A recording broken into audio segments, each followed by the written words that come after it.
Good morning. Good morning, Mr. Speaker. You are Honorable Aden Duale, EGH. Yes, Mr. Speaker. Welcome to familiar ground. Absolutely. You have the privilege of being vetted twice within 2 years, and you're welcome to this parliamentary committee on appointments. I'm the chairman, the Speaker of the National Assembly. We have the Deputy Speaker, Gladys Boss. We have Njoroge, our clerk. I'll invite all the members to introduce themselves for the record, starting with Naisula. Naisula Lesuda, MP Samburu West. Kimani Shongo. Junet Mohamed. Nelson Koech. Kosing David. Gikaria David. Abdul Rahim Daoud. Ferdinand Kevin Wanyonyi. George Gitonga Murugara. Owen Baya. Robert Mbui. Didoraso. Abdishurie. Shimboko. Dehab Mukami. Caleb Amisi Sabot. Thank you. Honorable Duale, you know you have appeared here before, so before we start,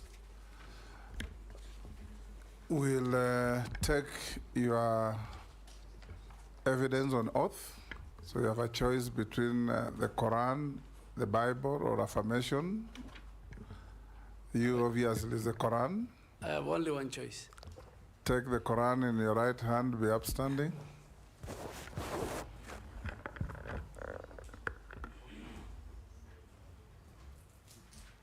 And recite the oath that the sergeant will.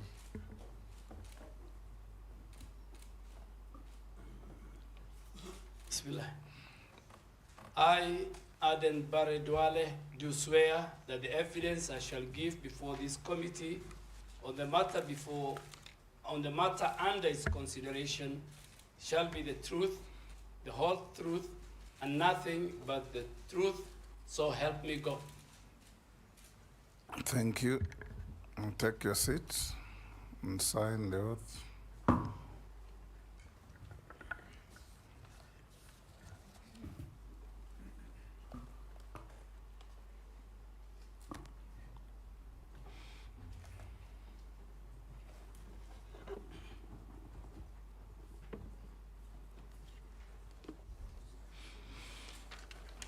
You may also pass on your documents to the clerk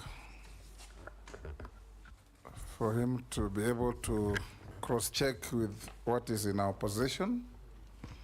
So we'll start, Honorable Duale, by asking you introductory questions. Tell us your name, your education background, your work experience, your competences, that lead to your suitability for the appointment that you have had.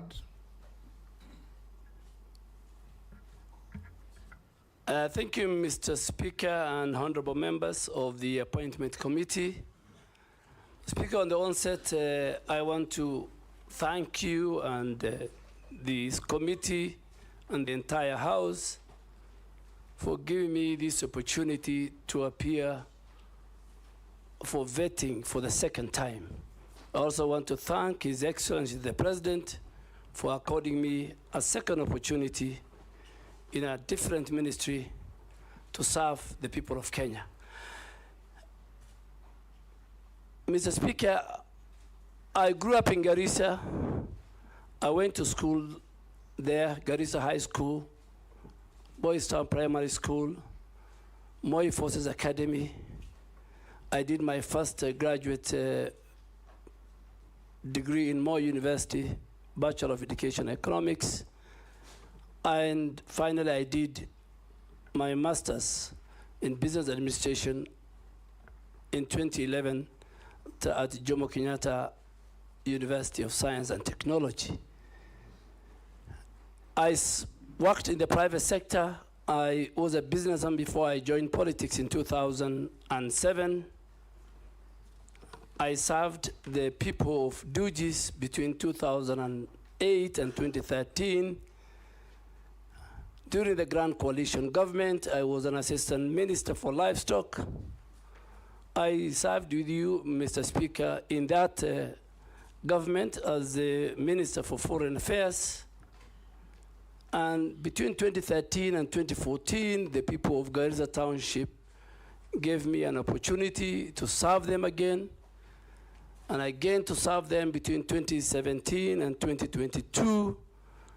And again, they gave me an opportunity to serve them between 2022 for about 2-3 months. So I served as a member of parliament for 4 consecutive terms, which the last one I did not complete because the president in his wisdom poached me from the legislature and to help him in the executive. I was the first majority leader under the 2010 Constitution. I served for 8 years. I led in making sure that the government business during that period sailed through. Over 150 bills were enacted, had my signature. And Mr. Speaker, I had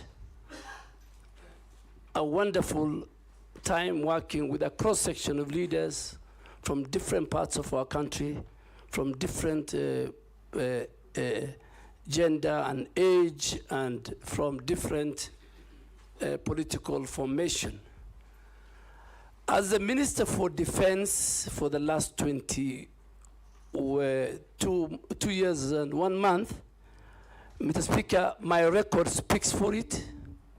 Today, I can confirm without fear of contradiction that the housing project, since independence, over 4,000 housing units are under construction, launched them in Laikipia, in Nyanyuki, in Gilgil, in Mariakani, in Roysambu. Through this August House, I passed the Prime Healthcare Fund, where now the Kenyan citizens have an opportunity partially to access the robust medical facilities and hospitals, the level 5 and level 4 hospitals of the Kenya Defense Forces. If you are in Eldoret, if you are in Nakuru, if you are in Mombasa, if you are in Nairobi, you can at certain level access. Through this House, Mr. Speaker, I passed the National Peace Fund, which is now domiciled, that helps our men and women in uniform who serve in peace missions. Today, there's enough resources to buy them the required equipments within the standard of the UN peacekeeping missions. On defense diplomacy, Mr. Speaker, I am the first minister in the history of Kenya to host the US Secretary of Defense, to host the British, the UK Minister for Armed Forces. Today, as I leave the Minister of Defense, through the what they call the excess defense article, 150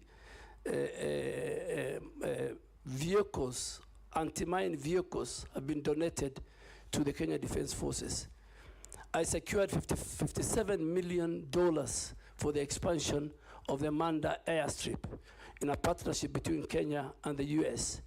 The National Defense College today, under the support of the partnership we have with the US government, is constructing the largest in our region, the School of Strategic and Security Studies, to the tune of $5 billion because of that. And finally, I want to say it, the only center, the Center for Terrorism, Counterterrorism, Counterinsurgency in Laikipia, funded by the US, UK, and the Kenya government. One of its type is ready for commissioning. Of course, in the war against terror, Mr. Speaker, in the last 2 years, Boni is safe, the North is safe, Nairobi is safe. Kenya Defense Forces have taken the war to Al-Shabaab inside Somalia. We will not anymore, at any given time, we're not going to wait for them at our borders. We will not allow them to come to our cities. We have taken the word to them. So, Mr. Speaker, my qualifications, academic qualifications, my experience as a member of parliament and as a leader in this country, the stint I had at the Ministry of Defense, my age, my role in the private sector and business gives me the required testimonial. But finally, to say, Mr. Speaker, I have never been indicted in any adversely in any report of parliament. I have always had clearance from the criminal justice system, the Ethics and Anti-Corruption Commission, the DCI. I have never violated Chapter 6 of the Constitution, never violated Article 75 of the Constitution, and I think I am ready and willing to serve the people of Kenya in the docket of environment, climate change, and forestry. Thank you, sir. Thank you, Honorable Duale. We'll now start off with the members asking you some questions. Try to be concise and precise in the answers in the interest of time. We'll start with the Deputy Speaker. Okay, thank you, Honorable Speaker. Honorable Duale,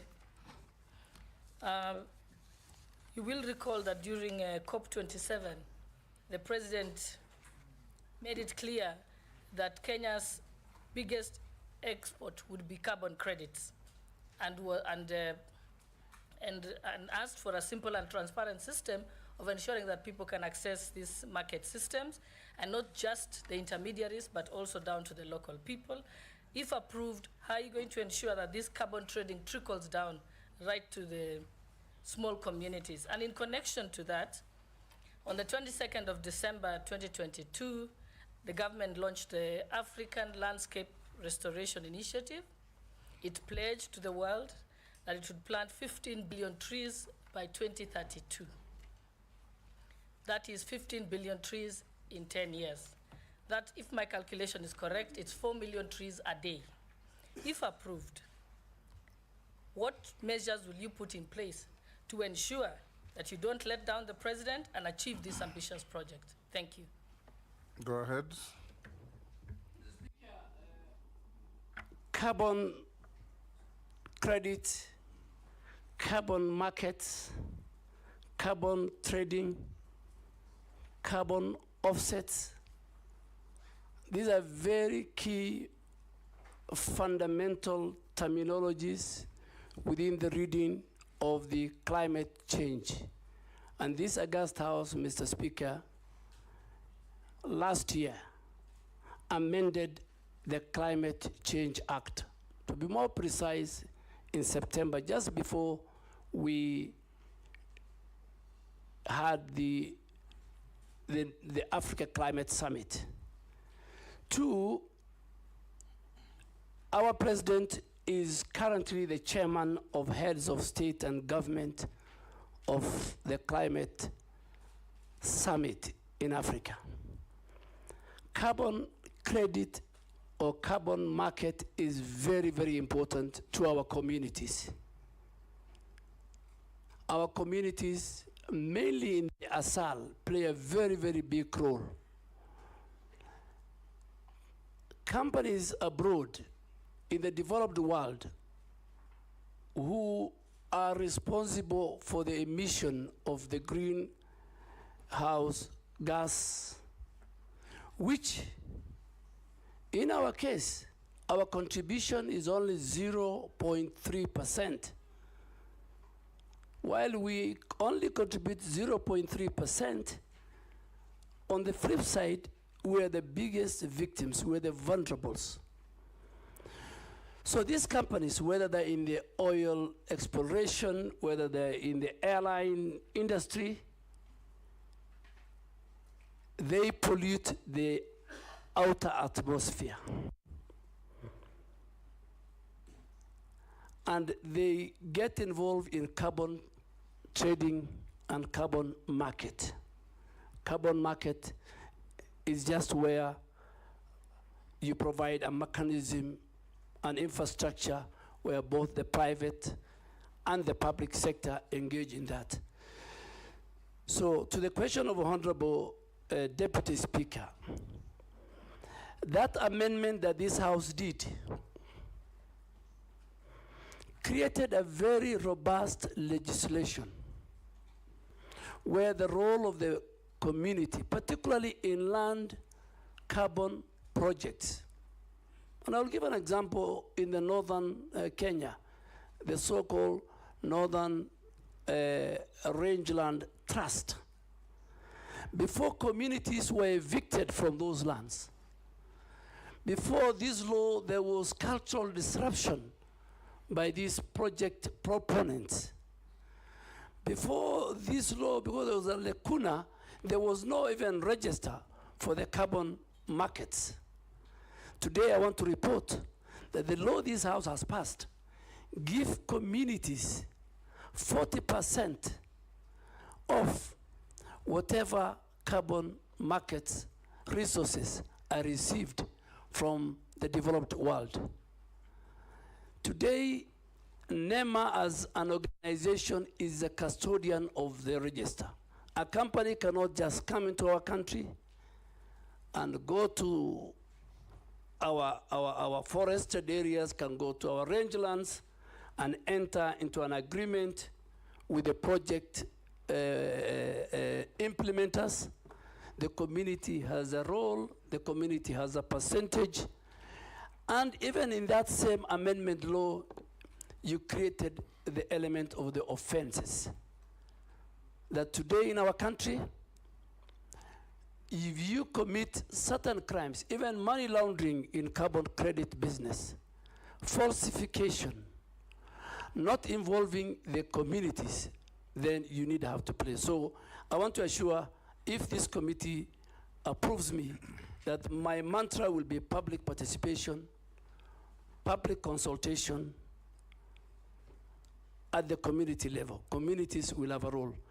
On the second most important element is the restoration program that has been started by the President of the Republic of Kenya in December, where we said we must restore our rangelands, where we are going to plant 15 billion trees, restore also our forest, because currently our forest cover is 12.13%, and we anticipate that by 2032, we must reach 30%, from 12.1 to 30% forest cover.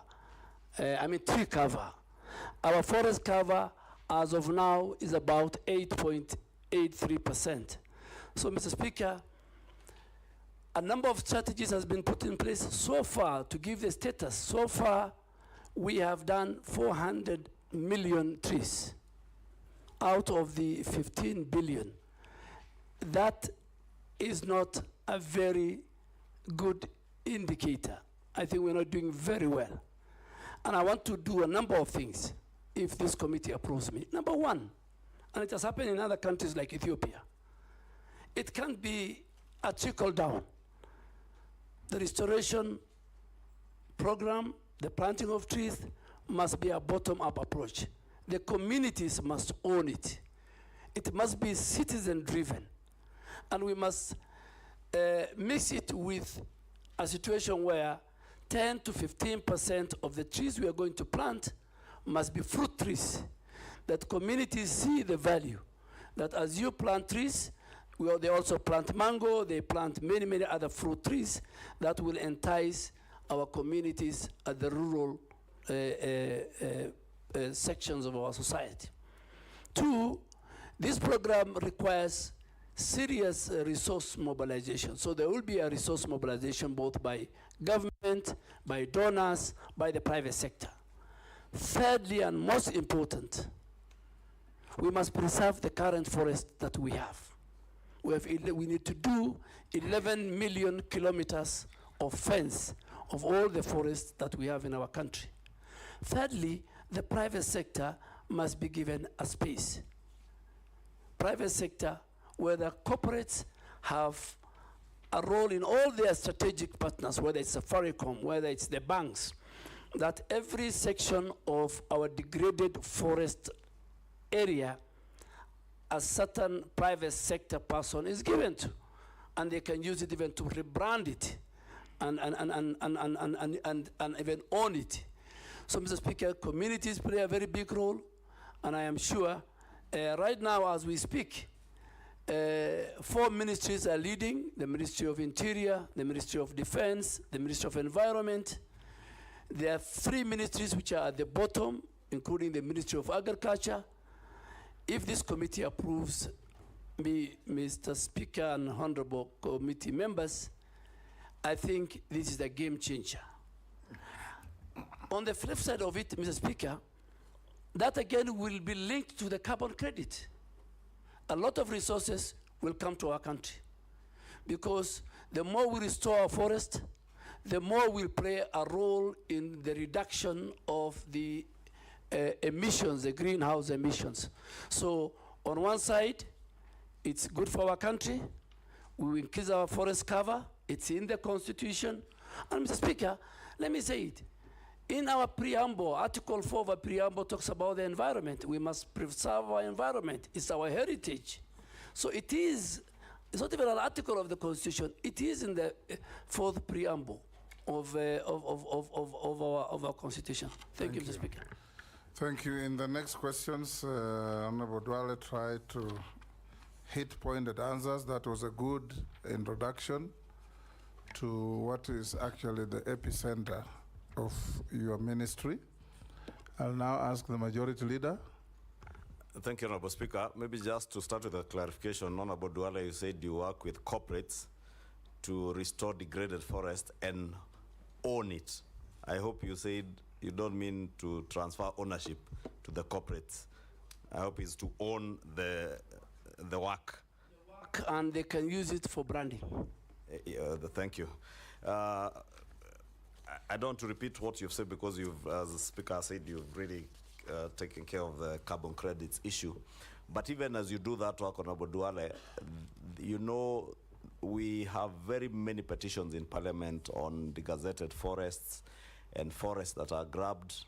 I would want to hear how you intend to work with Parliament, especially in dealing with all those issues, land issues around degazettement, encroachment of forests, and outright land grabbing of forested areas.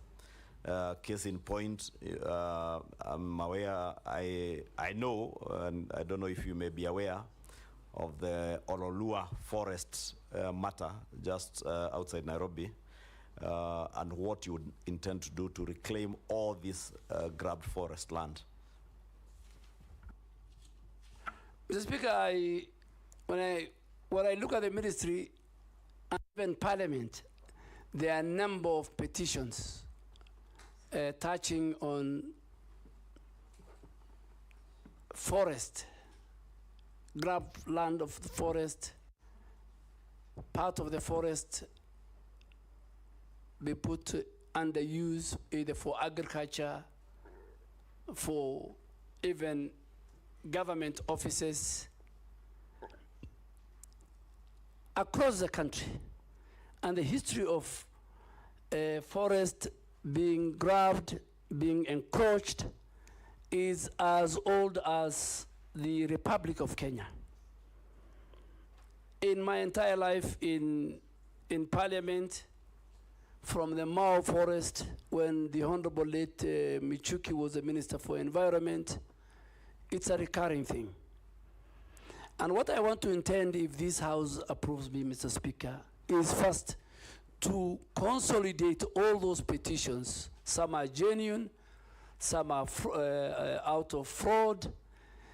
Generally deliver a cabinet memo, and the cabinet, the highest decision-making organ of our country, can make a decision on this matter. All the petitions, the ones dealt with the Parliament, the ones which have not been dealt.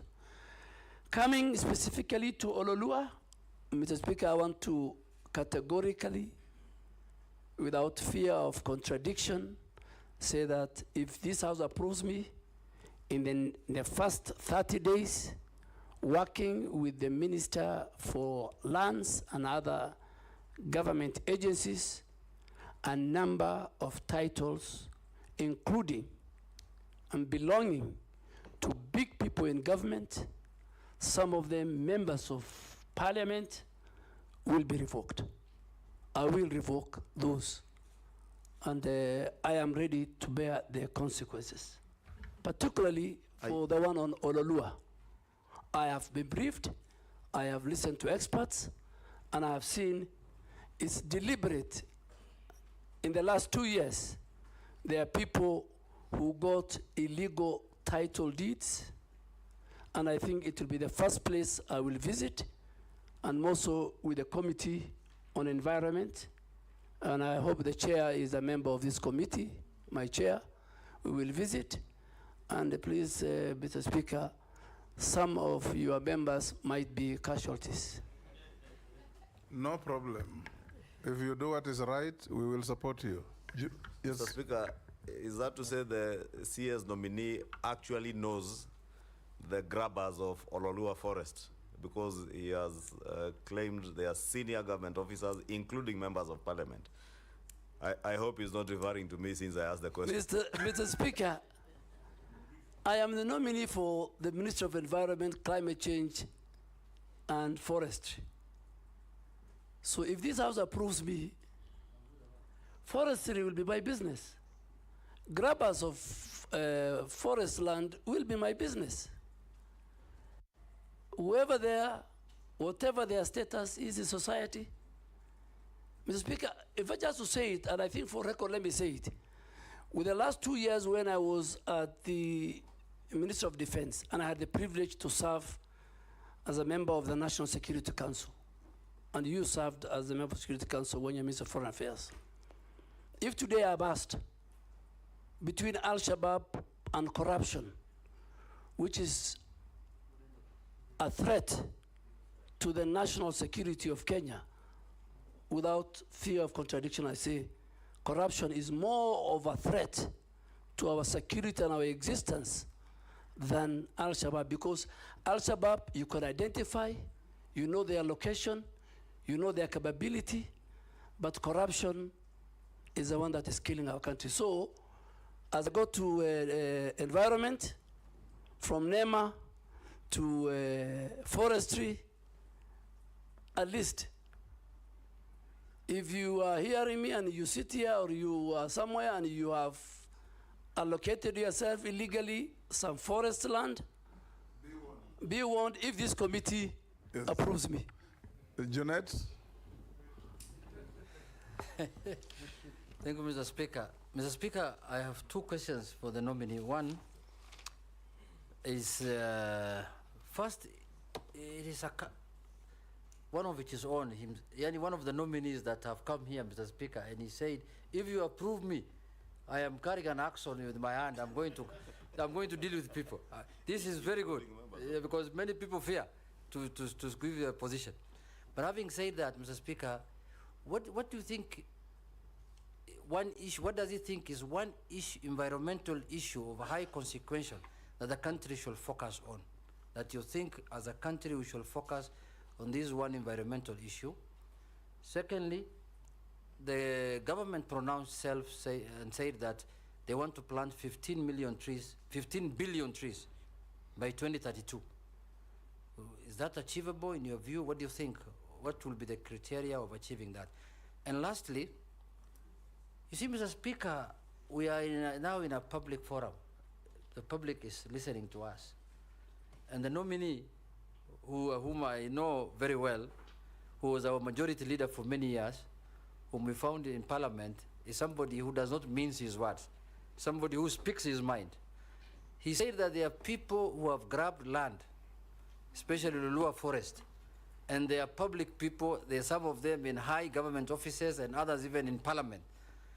Could he share with us who those people could be, so that we also know that maybe where we are sleeping is maybe not a forest?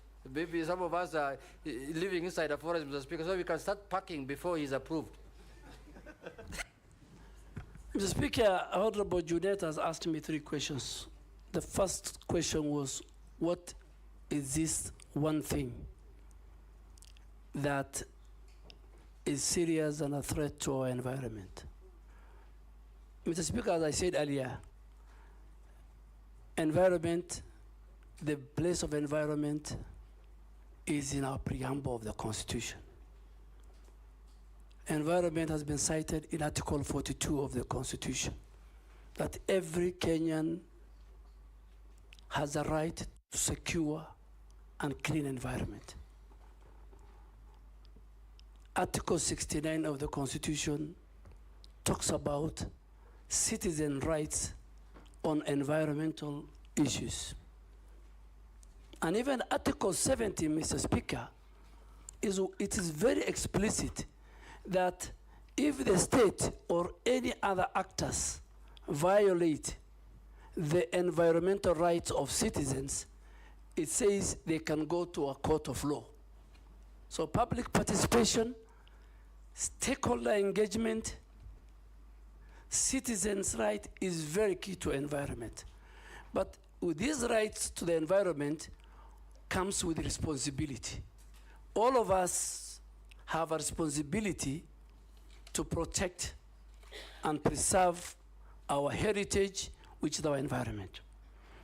Three critical things, Honorable Junet, that we are facing as a country. We are facing pollution, very serious, both air and water. We have serious pollution. I am sure some of the members and the citizens listening to me, our air is polluted by industries, by noise pollution. Then you come to our rivers. Our rivers, our oceans are polluted. Mr. Speaker, the three rivers that originate from Honorable Ichungwa's constituency, it's called the Ondiri Swamp. By the time, because of the sewage and all the other things that they pass through, the Athi, the Madare, the Ngong rivers, is completely polluted. The second thing, Honorable Junet, is our biodiversity. Our biodiversity. But from Dagoretti, the origin is very clean. Yes. Yes, Honorable. Thank you for that information. Yeah, the origin is clean, but it's very subjective, so we need to go with you and check. So biodiversity. A lot of the biodiversity, whether big, small, our heritage, are finishing. How are they finished? Through agriculture. Even the small insects, through agriculture, through road constructions. You know, infrastructure is a big threat. And then the most now I can pick it, Honorable Junet, is how we manage our waste. The waste management in our country and in our counties is in very dire situation. The law has been passed by this House. MCA of 1999, various amendments, even the coding of our waste. It's a household responsibility.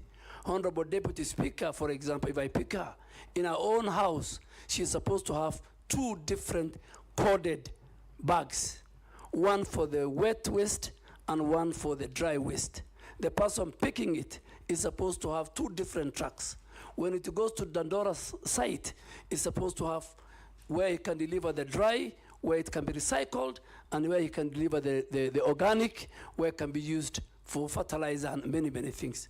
So those 3 issues, and also the waste management, I think is something that I will maybe later explain we must deal with. The 15 billion tree planting, Ethiopia did 30 billion. Ethiopia is a country that we can be proud of, we can learn a lot. I am ready to go to Ethiopia. I'm ready to walk the talk, help the president, talk to citizens, use leaders who are here. Leaders, stakeholders are very, very important. These tree planting, members of parliament are very, very important. It's not about taking a chopper, planting few trees, you don't know who takes care about them. In fact, the problem is, it's not about, it's planting and then making sure the tree grow. So there is planting and growing. So members of parliament, all of us, the private sector, the public sector, the communities at home, will help us. Thank you. This time around, I'll start with Miss Caleb. I've been petitioned by Mishi and Mukami that I change tact in who speaks first. You guys will be the last this time. Mr. Speaker, they didn't consult me. Now you've got me off guard, but it's okay. Give it to Mukami then. No, I will, Speaker. And thank you. ask, in the interest of time, ask one question, get one answer. Yeah, thank you, Mr. Speaker. I'll ask one question because I was trying to prepare the second one. If I get a chance later, I will. There is a major conference happening in November in Azerbaijan and Baku. Do you know the conference, the name, the history, and how Kenya can tap into such global climate conferences in the fight for climate change? Thank you, Mr. Speaker. Mr. Speaker, the 29th conference of parties to the UN Framework Convention on Climate Change, UNFCCC, which is known as COP29, will be held in Baku in Azerbaijan between the 11th and 22nd of November this year, inshallah. And Mr. Speaker, on the 11th is the first day for the heads of state and government to have their meeting, and then the next, on the 13th, will be the World Leaders Conference on Climate Change. What are the top priorities that this conference will come up with? One, this conference is supposed to deal with the adaptation of what they call the new collective qualified goal for climate financing. Climate financing has just been a talk show from COP15 in Copenhagen to all the time COP28 in Dubai. So this time we're saying, people are saying we must adapt a proper financing model. The epicenter of climate change and climate adaptation and climate mitigation is around climate financing. So that will be a discussion. That in Copenhagen, which was, I think, COP15, people pledged 100 billion US dollars. Up to now, I think nothing has been given. But for Africa and for Kenya, Mr. Speaker, we are taking the carbon credit issue. This carbon credit issue must be concluded.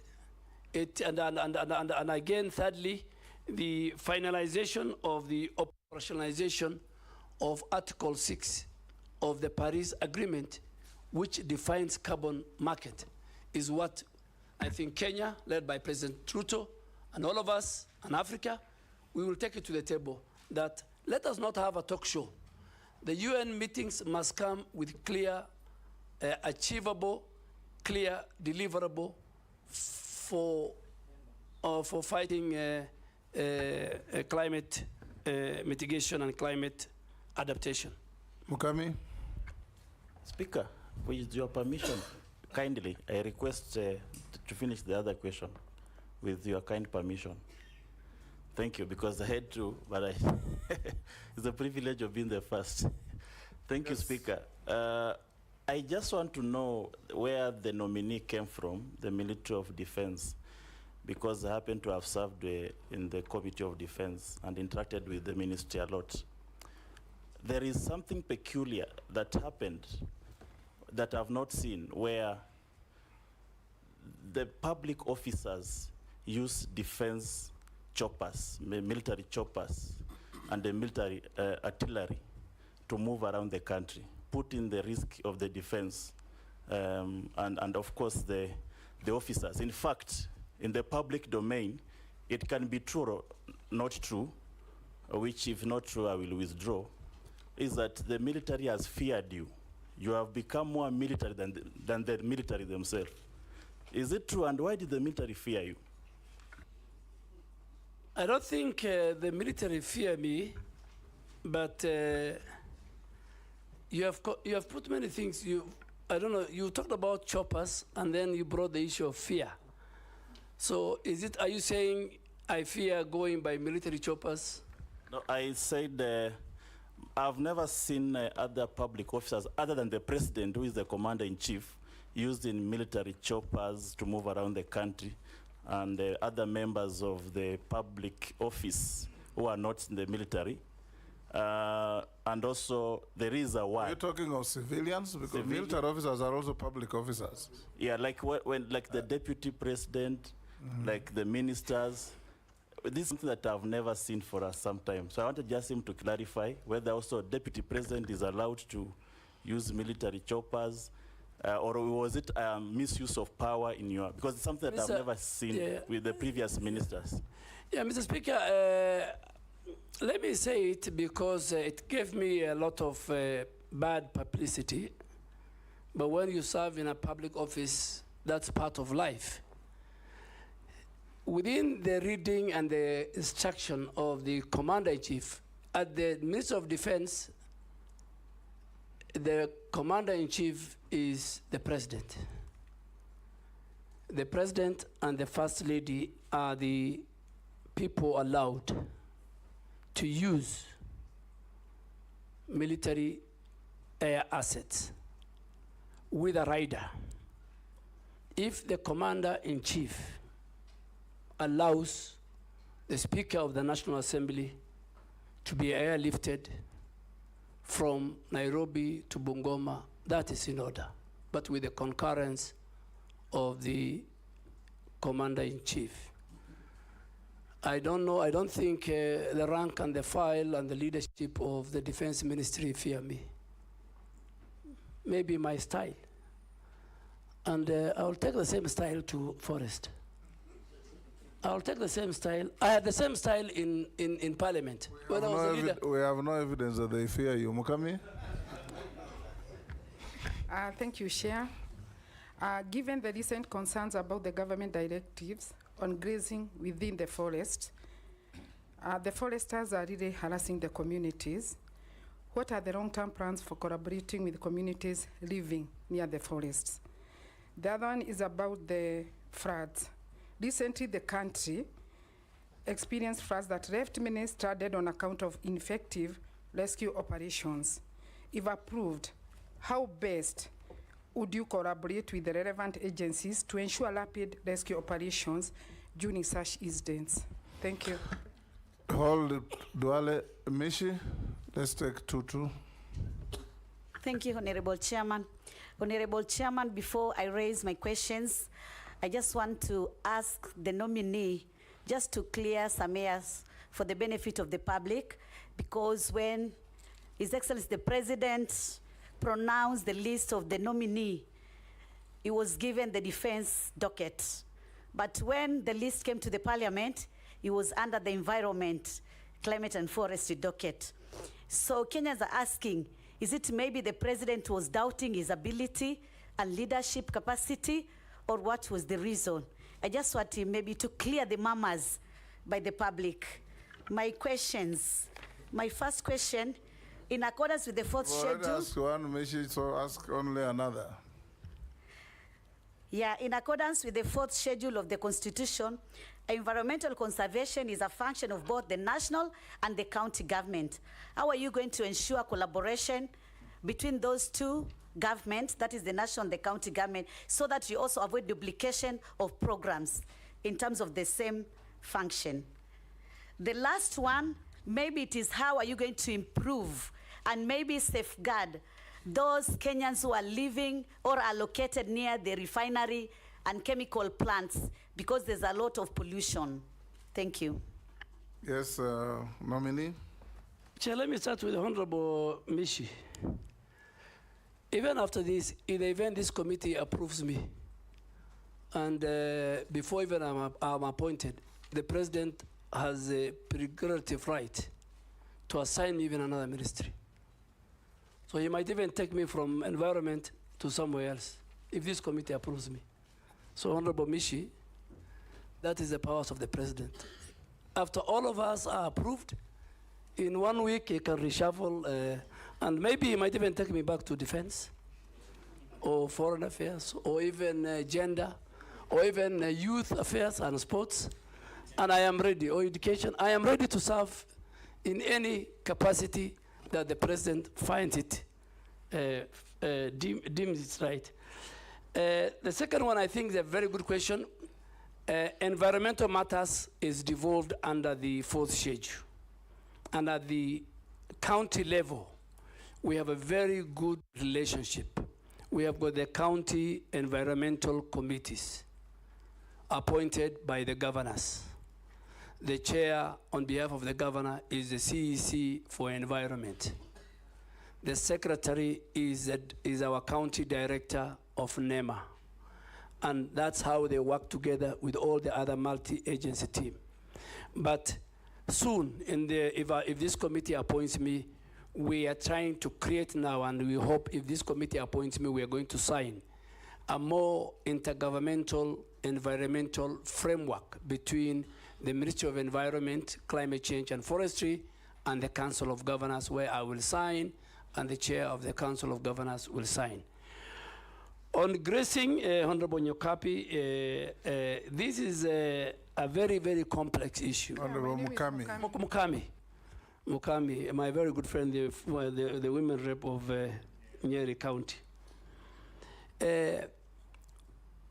Under the Forestry Act, we have created a very robust, because we cannot conserve, we cannot restore, we cannot manage our forest and our wetlands without the involvement of the communities and the citizens who live around those forests. So this house, in its wisdom in lawmaking, they created something called Community Forest Association. And these community forest associations are the ones who are supposed to guide at what part of the forest do people graze? How far do they graze? Do they graze where we have doing regeneration of the forest? So what are we doing to make sure that we don't have a conflict? And Mr. Speaker, in some of the forests, unfortunately, powerful people in government, in the private sector, who own thousands of livestock, graze in those forests. I'm sorry to say that. But if this House approves me and I become the minister, I want to do some key long-term plans. One, just to have to review the whole grazing management plans, how we can regulate the authorized grazing in our forest ecosystem, how we can fence off areas where we feel are very sensitive in the forest, that we don't allow our animals or our farmers to farm. And lastly, I think the forest community management regulation of 2016 has not been operationalized, and I'm going to operationalize with the approval of this House, because that will give them the rights. The Speaker, the second question of Honorable Mukami, I didn't get it. If you can repeat it. Oh, yeah, it was about the floods. Yes. Mr. Speaker, climate change today is the biggest threat to humanity. I mean, you can see what's happening in India and Ethiopia in the last 1 week. Thousands of people have died because of the mudslide. You have seen the wildfires in California.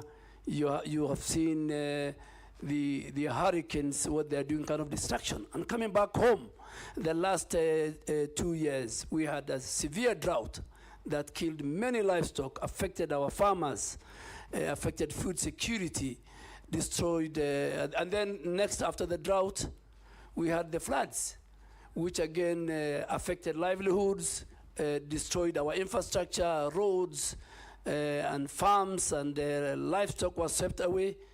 So, and that's why, because of the climate change and all this, one of the issues why we're having 15 billion trees is to recover our forest ecosystem, restoration, regeneration, bring back our biodiversity.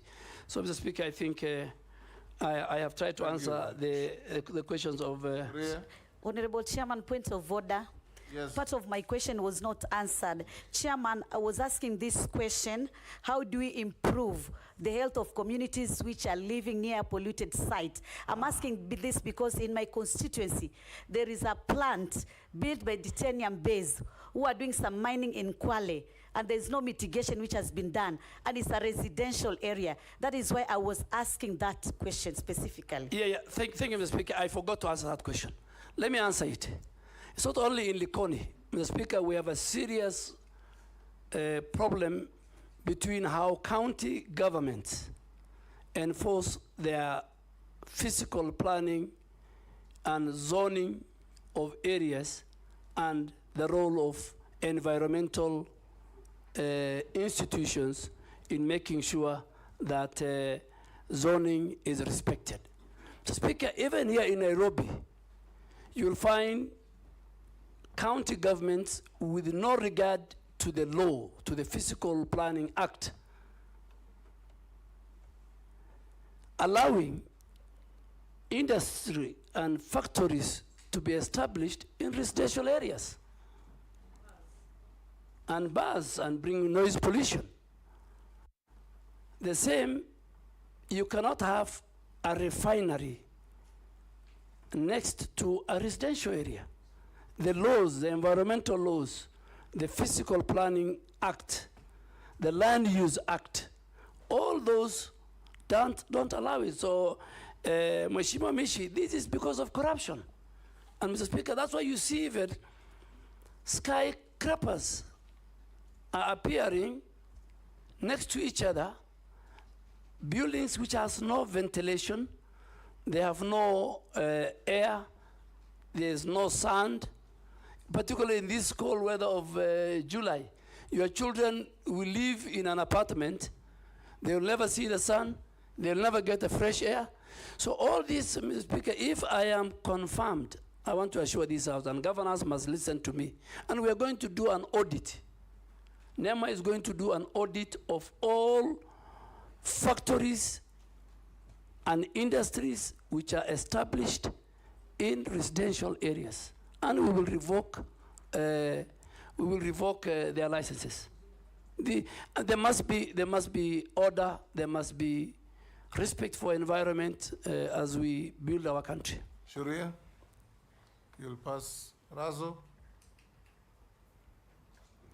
Thank you very much, Honorable Chairman.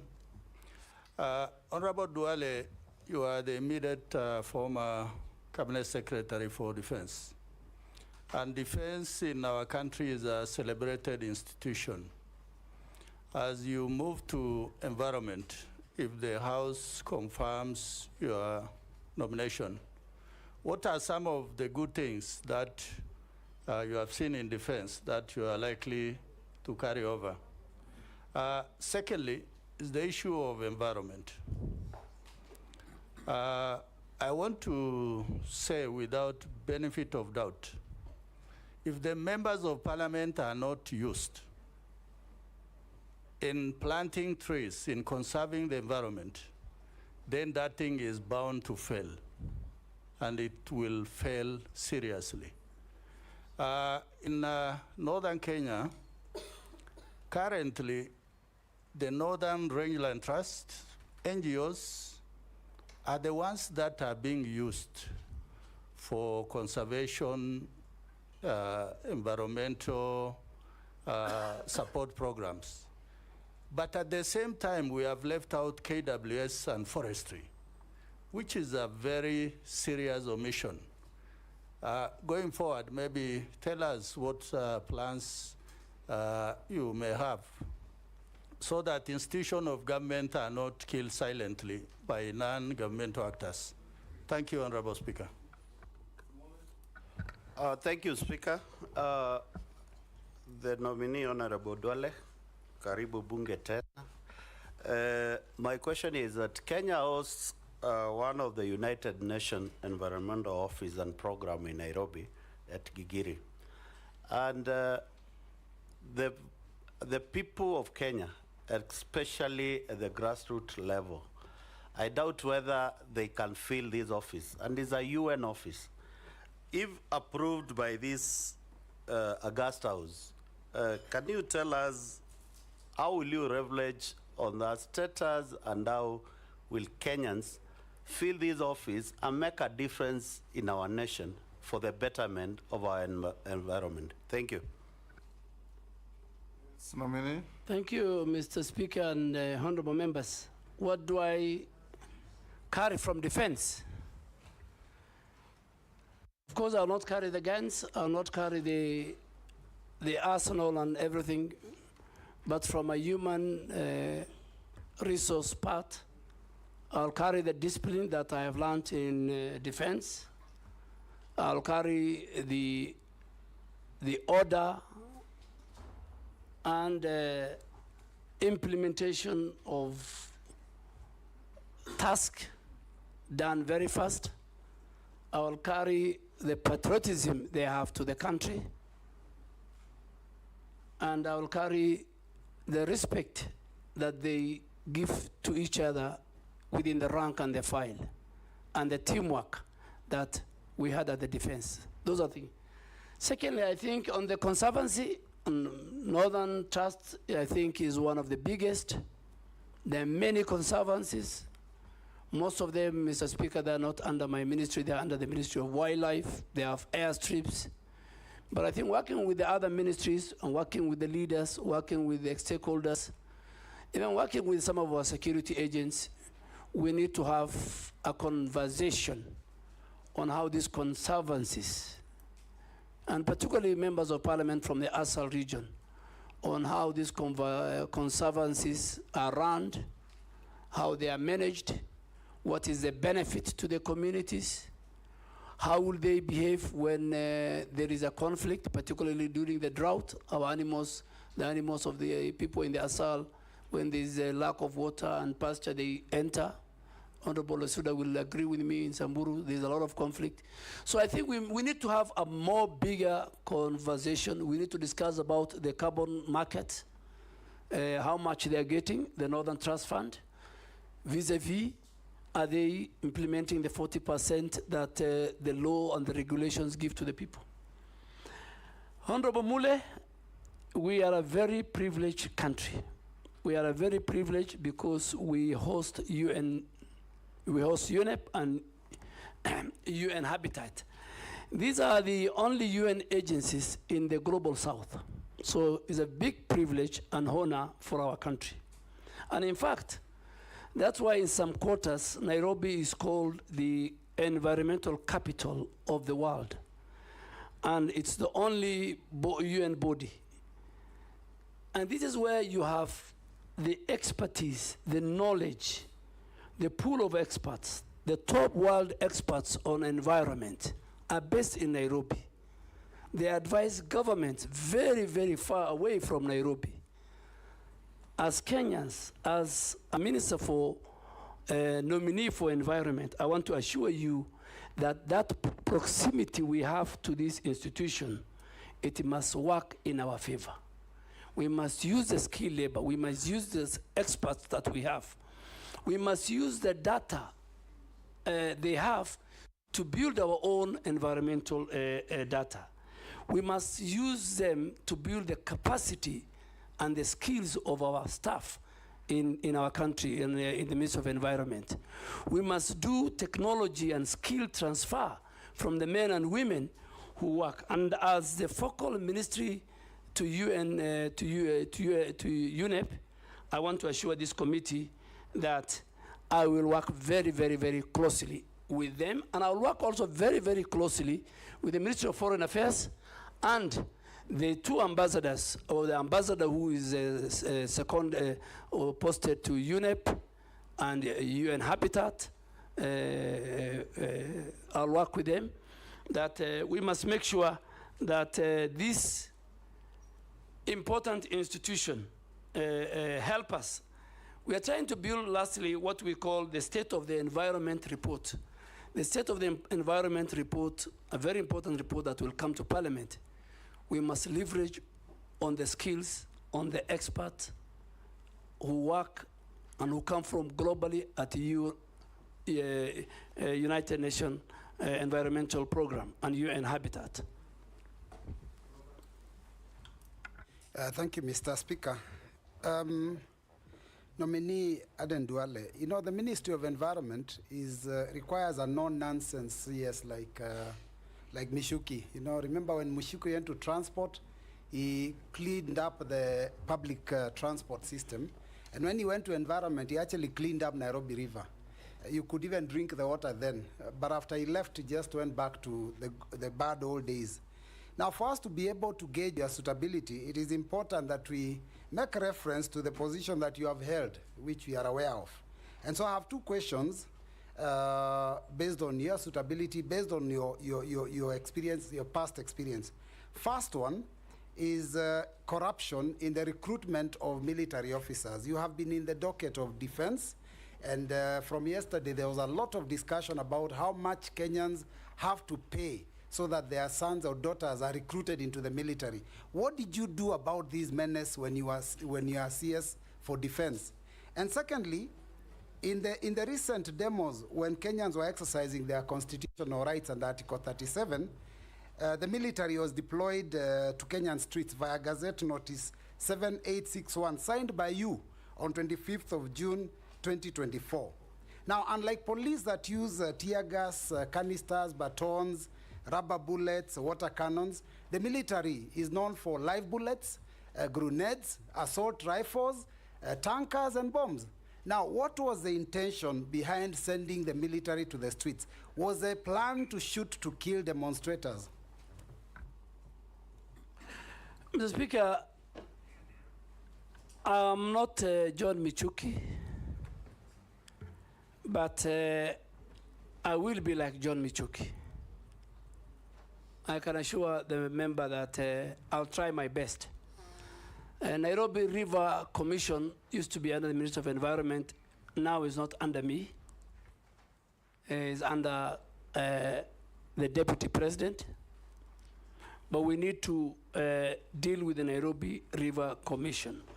The pollution that is going on in Nairobi River Commission, Nairobi rivers, because of the dysfunctional sewage system, which needs to be upgraded. The dumping sites of Nairobi County, all of them, including Dandora, are on Nairobi and Nairobi rivers. So the governor of Nairobi, at some stage, and I hope he will listen to me if I'm appointed, he has to look for other dumping sites outside the Nairobi River Causeway, Rivers Causeway.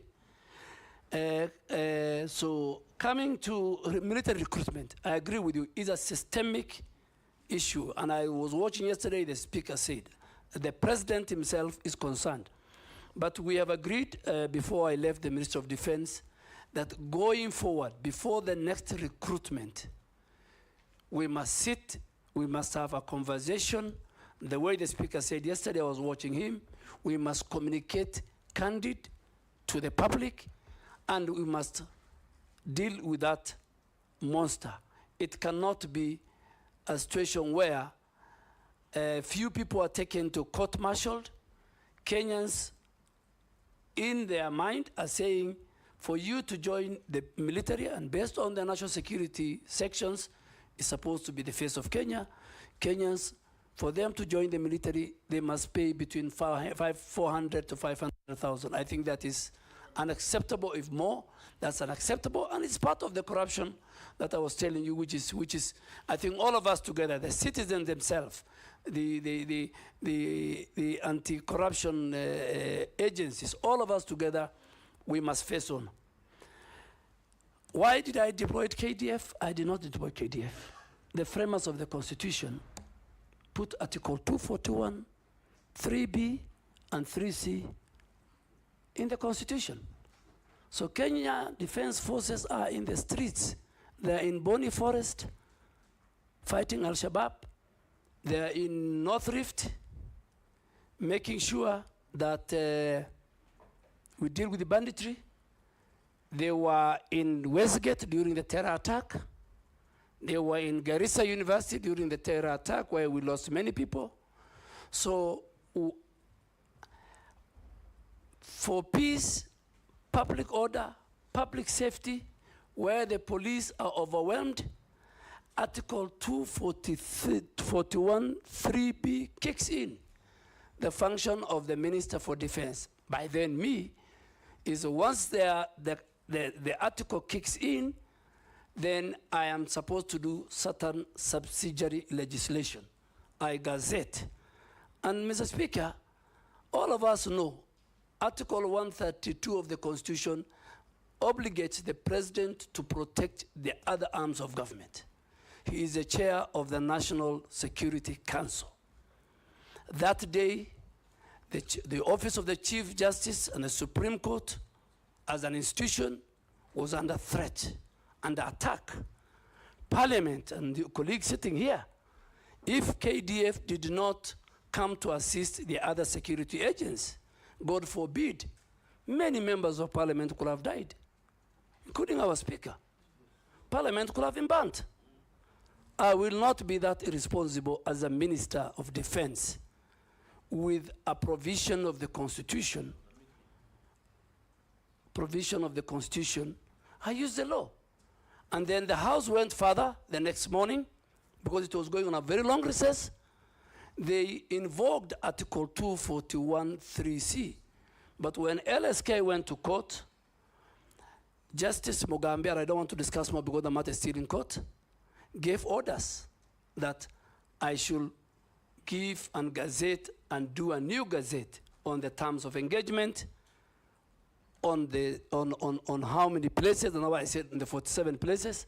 Ours was to protect key institutions. Parliament is a symbol of democracy and governance. It is the home of the people's representatives. Mr. Speaker, all my life in Parliament, people used to come and present petitions. And any member of Parliament who's outside, near the gate, used to receive and take it to the office of the clerk or the office of the Speaker. I have never seen where people want to come and ban Parliament. So I think I want to thank the framers of the Constitution. I participated, the Speaker participated, many other members participated. I think it's today and that day, 25th of June, I realize how important Article 241, 3B and C is. Owen. Thank you, Honorable Speaker. I would like to ask a question to the nominee, Honorable Duale. Just one question, that this country envisages to have a nuclear plant in a place, without due regard to the environmental issues in question, like the delicate ecosystem, the people, and the environment. Honorable Duale, going forward, if you are given this opportunity, how do you intend to treat this threat to the people of Uyombo in terms of nuclear plant in their radioactivity materials and nuclear waste and the hazards that come with nuclear installations? Just that my question. Thank you. Thank you, Honorable Owen Bayer. I think it's the same thing I was saying. How did the county government of Kilifi give land? So I want to assure you and this House and the people of Kilifi, if I am confirmed, it will be the first thing I'm going to do, go to that site, make sure all the environmental impact assessments are done, the people have participated, their views collected. And the Speaker, environment is very key. I said Article 70 of the Constitution says, if a citizen feels that his rights have been curtailed in an environmental matter, it says go to the court. Public participation is very important. I will be the first person. I won't wait for you to send, if I'm approved, to summon me to Parliament on Wednesday morning. I'll do, it will be on my table. I'll deal with it. Murugara? Thank you, Mr. Speaker. Honorable Duale, there is a very bad scenario that is faced countrywide, especially as regards our riverine areas and the rivers themselves emanating from Mount Kenya, Aberdares, whereby almost half the year now, they are drying up. We are told the reasons is environmental degradation, but also climate change is blamed. As human beings, we cannot sit pretty. We must have policies in place to ensure that these rivers do not disappear forever. What policies are you likely to put in place to ensure that we recover these rivers, which are actually the bottom line of our livelihoods. Thank you, Honorable Murugara. Ferdinand, let's take two. Thank you so much, Mr. Duale. If you are actually confirmed by this committee, first of all, I want to thank you, and I'll tell you that I think that I've witnessed extensive planting efforts by the ministry in which you have been assigned. Now, to ensure that we retain that, I just want to ask you if it's possible. Instead of actually interfering with the planting, what have you, in agriculture areas, is it possible, are you able to agree with me that you can now plant trees along the roads? I say this because I went to Denmark and I was surprised. The roads are all covered because we've got 6 meters from the center. And that is an area that I think we can plant trees in all these areas. Secondly, and lastly, I come from slopes of Mount Elgon. I can tell you, when I was growing up, that area, forest was very thick. And it was actually an attraction of the rains. Today, it's being cleared. So what are you going to do if you get this opportunity as a Minister for Environment? What do you want to do to save Mount Elgon? And of course, I don't know about Mount Kenya and other places. Mount Elgon, where I saw thick forests being cleared now. What are you going to do? Nominee? Honorable Speaker, let me start with Honorable Murugara. Yes, even at the downstream of where I come from, Garissa, Tana River, you'll find the water level of Tana River, getting it from Aberdares, Mount Kenya, and all that, is reducing. And I agree with you. It's all about environmental degradation. And that's why these 15 billion trees will help us to restore, to regenerate our forests. Forests play a very key role in making sure that our rivers have enough water, they are safe, they're sound. But there's another element where people have put big farms, flower farms, upstream, and use the water. So the water, in fact, is reduced because of human activity in the agriculture. And I think that should be another conversation that we will need to have. Honorable Wanyonyi, yes, roads is part of the, in these 15 billion trees.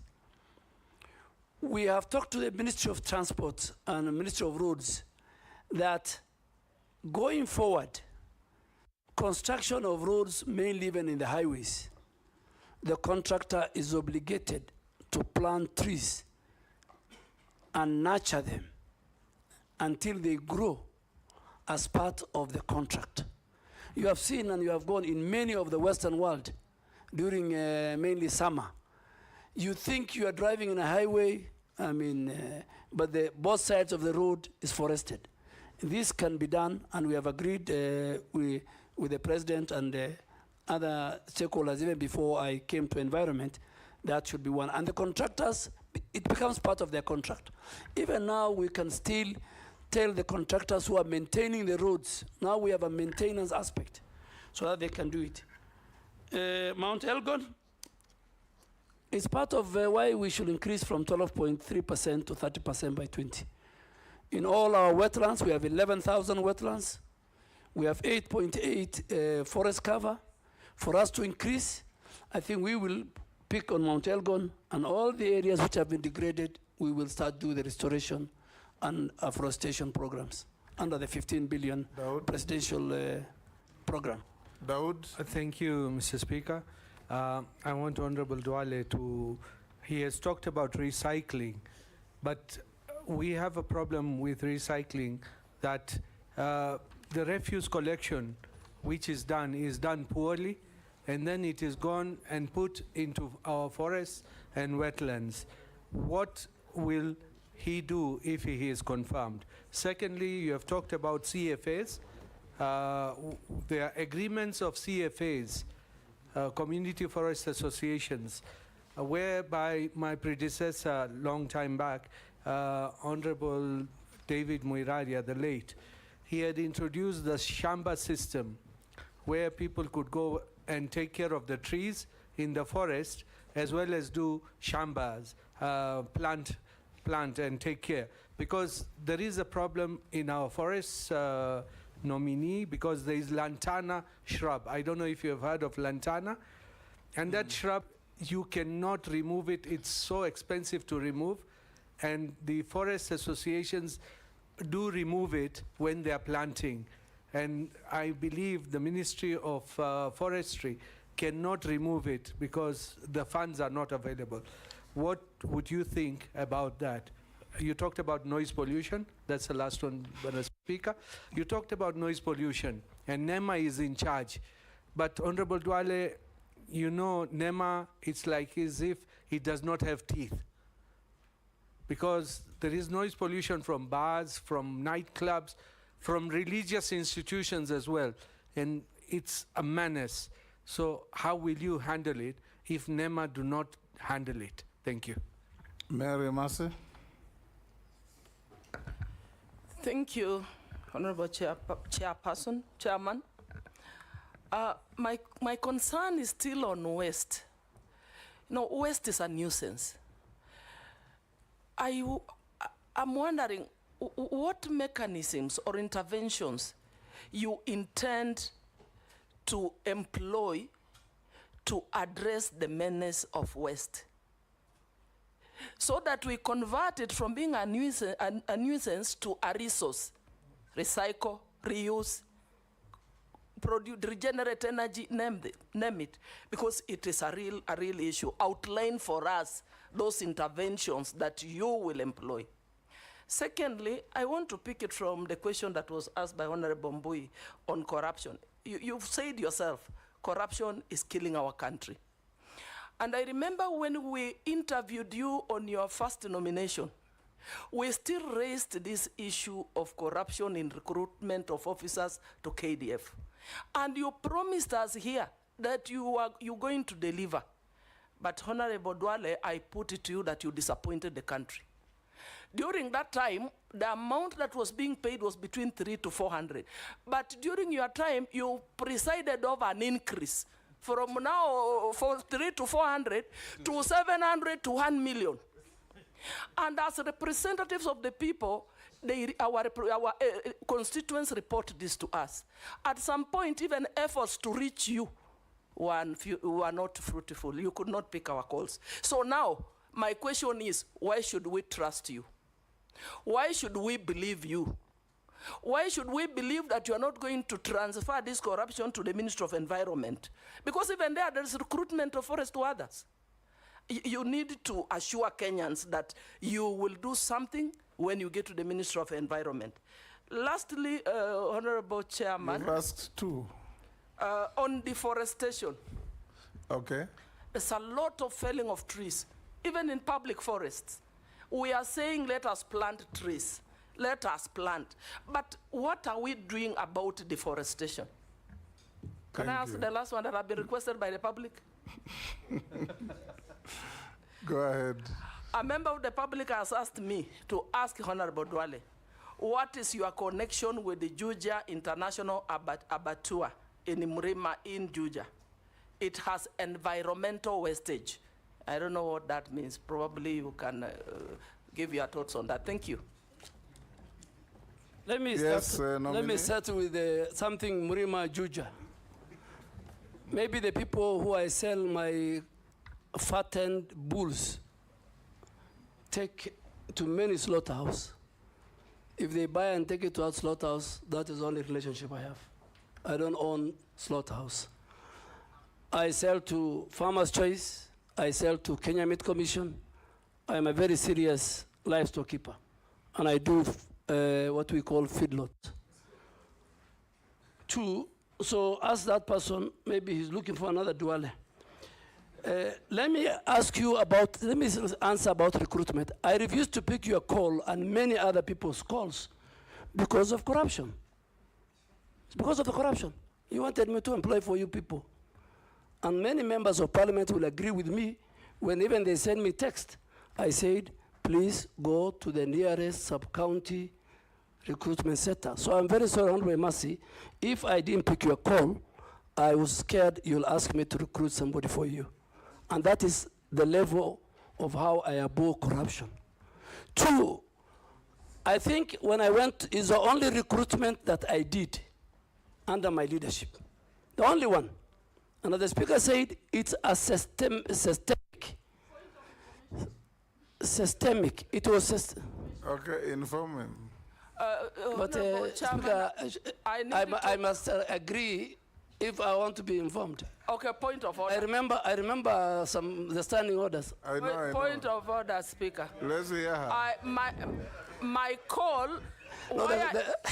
Honorable Speaker, I was calling the Honorable CS to seek clarification with respect to the concerns that were raised by my constituents, that those who were successful and had reported to the training camp were being chased away over flimsy reasons. And I think I can quote, one of my constituents was told that his testicles are not equal.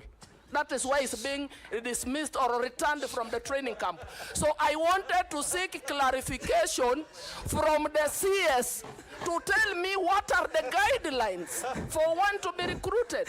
Somebody who is successful, he has already reported and is being chased away. I wanted it to secure that slot so that my constituents do not lose it as a representative of the people of Teso South. Mr. Speaker.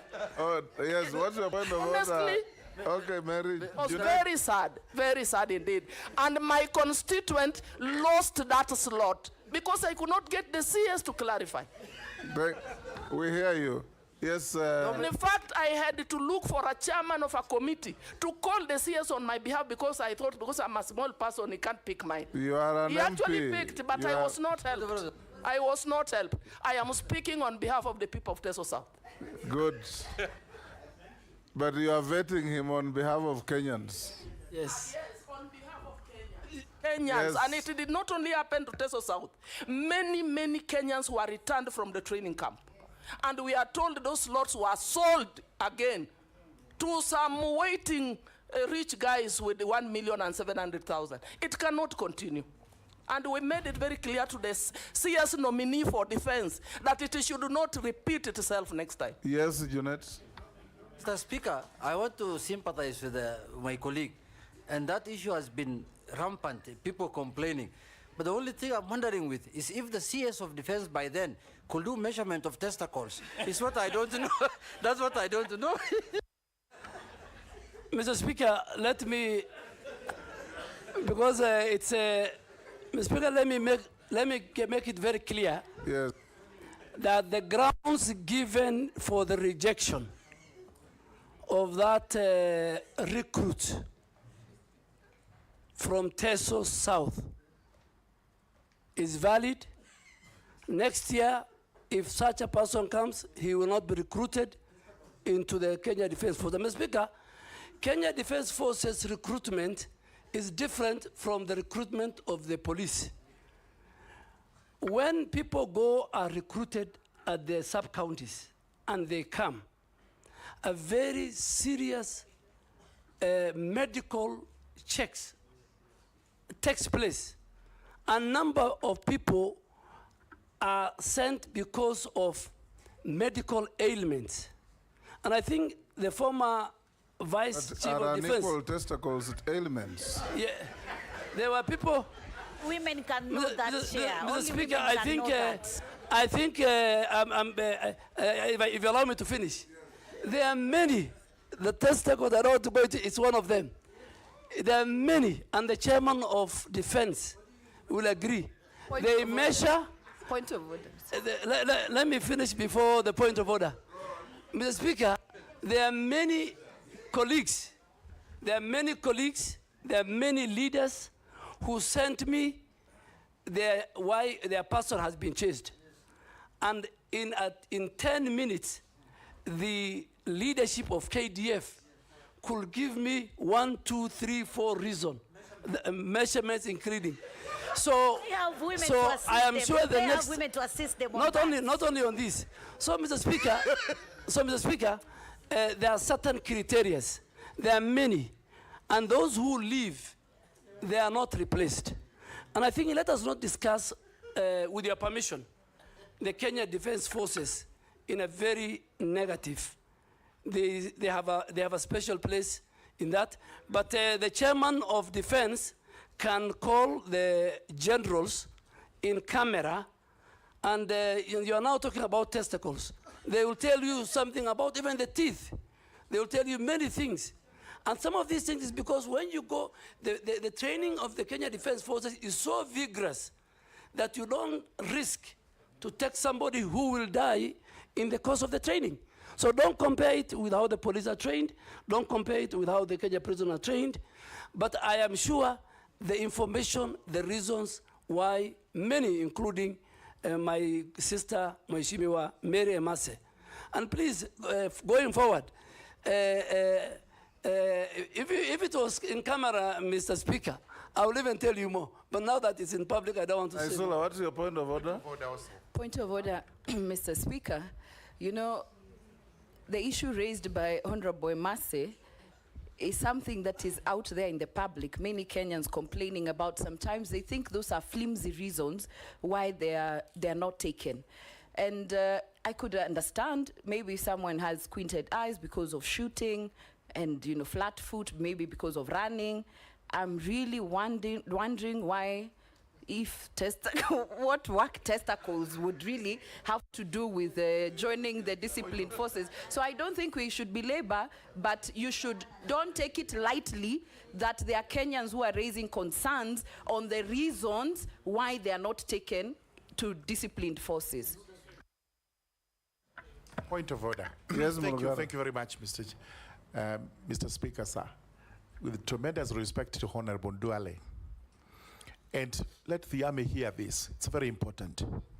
We know the historical background of the set pieces that were given in Army recruitment, including teeth. It is there to bite bullets at a certain point in time in history. Today, they do not bite bullets. That's why you hear that saying, you will have to bite the bullet, because the Indians were refusing to do it. So you had to have teeth so that you could bite the bullet. We required tall people so that they would see enemies from a distance. Today, you don't have to do that. Because if that was the case, the Chinese and the Japanese would have a challenge. Eventually, such things became disqualified. I think the whole code needs to be revised so that we do not have human rights abuses.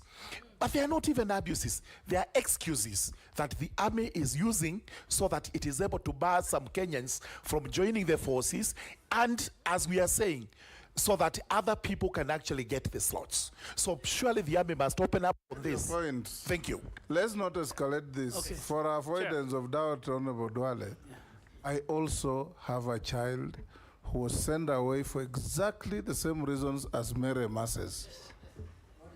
Your Excellency, I think just to give the way forward.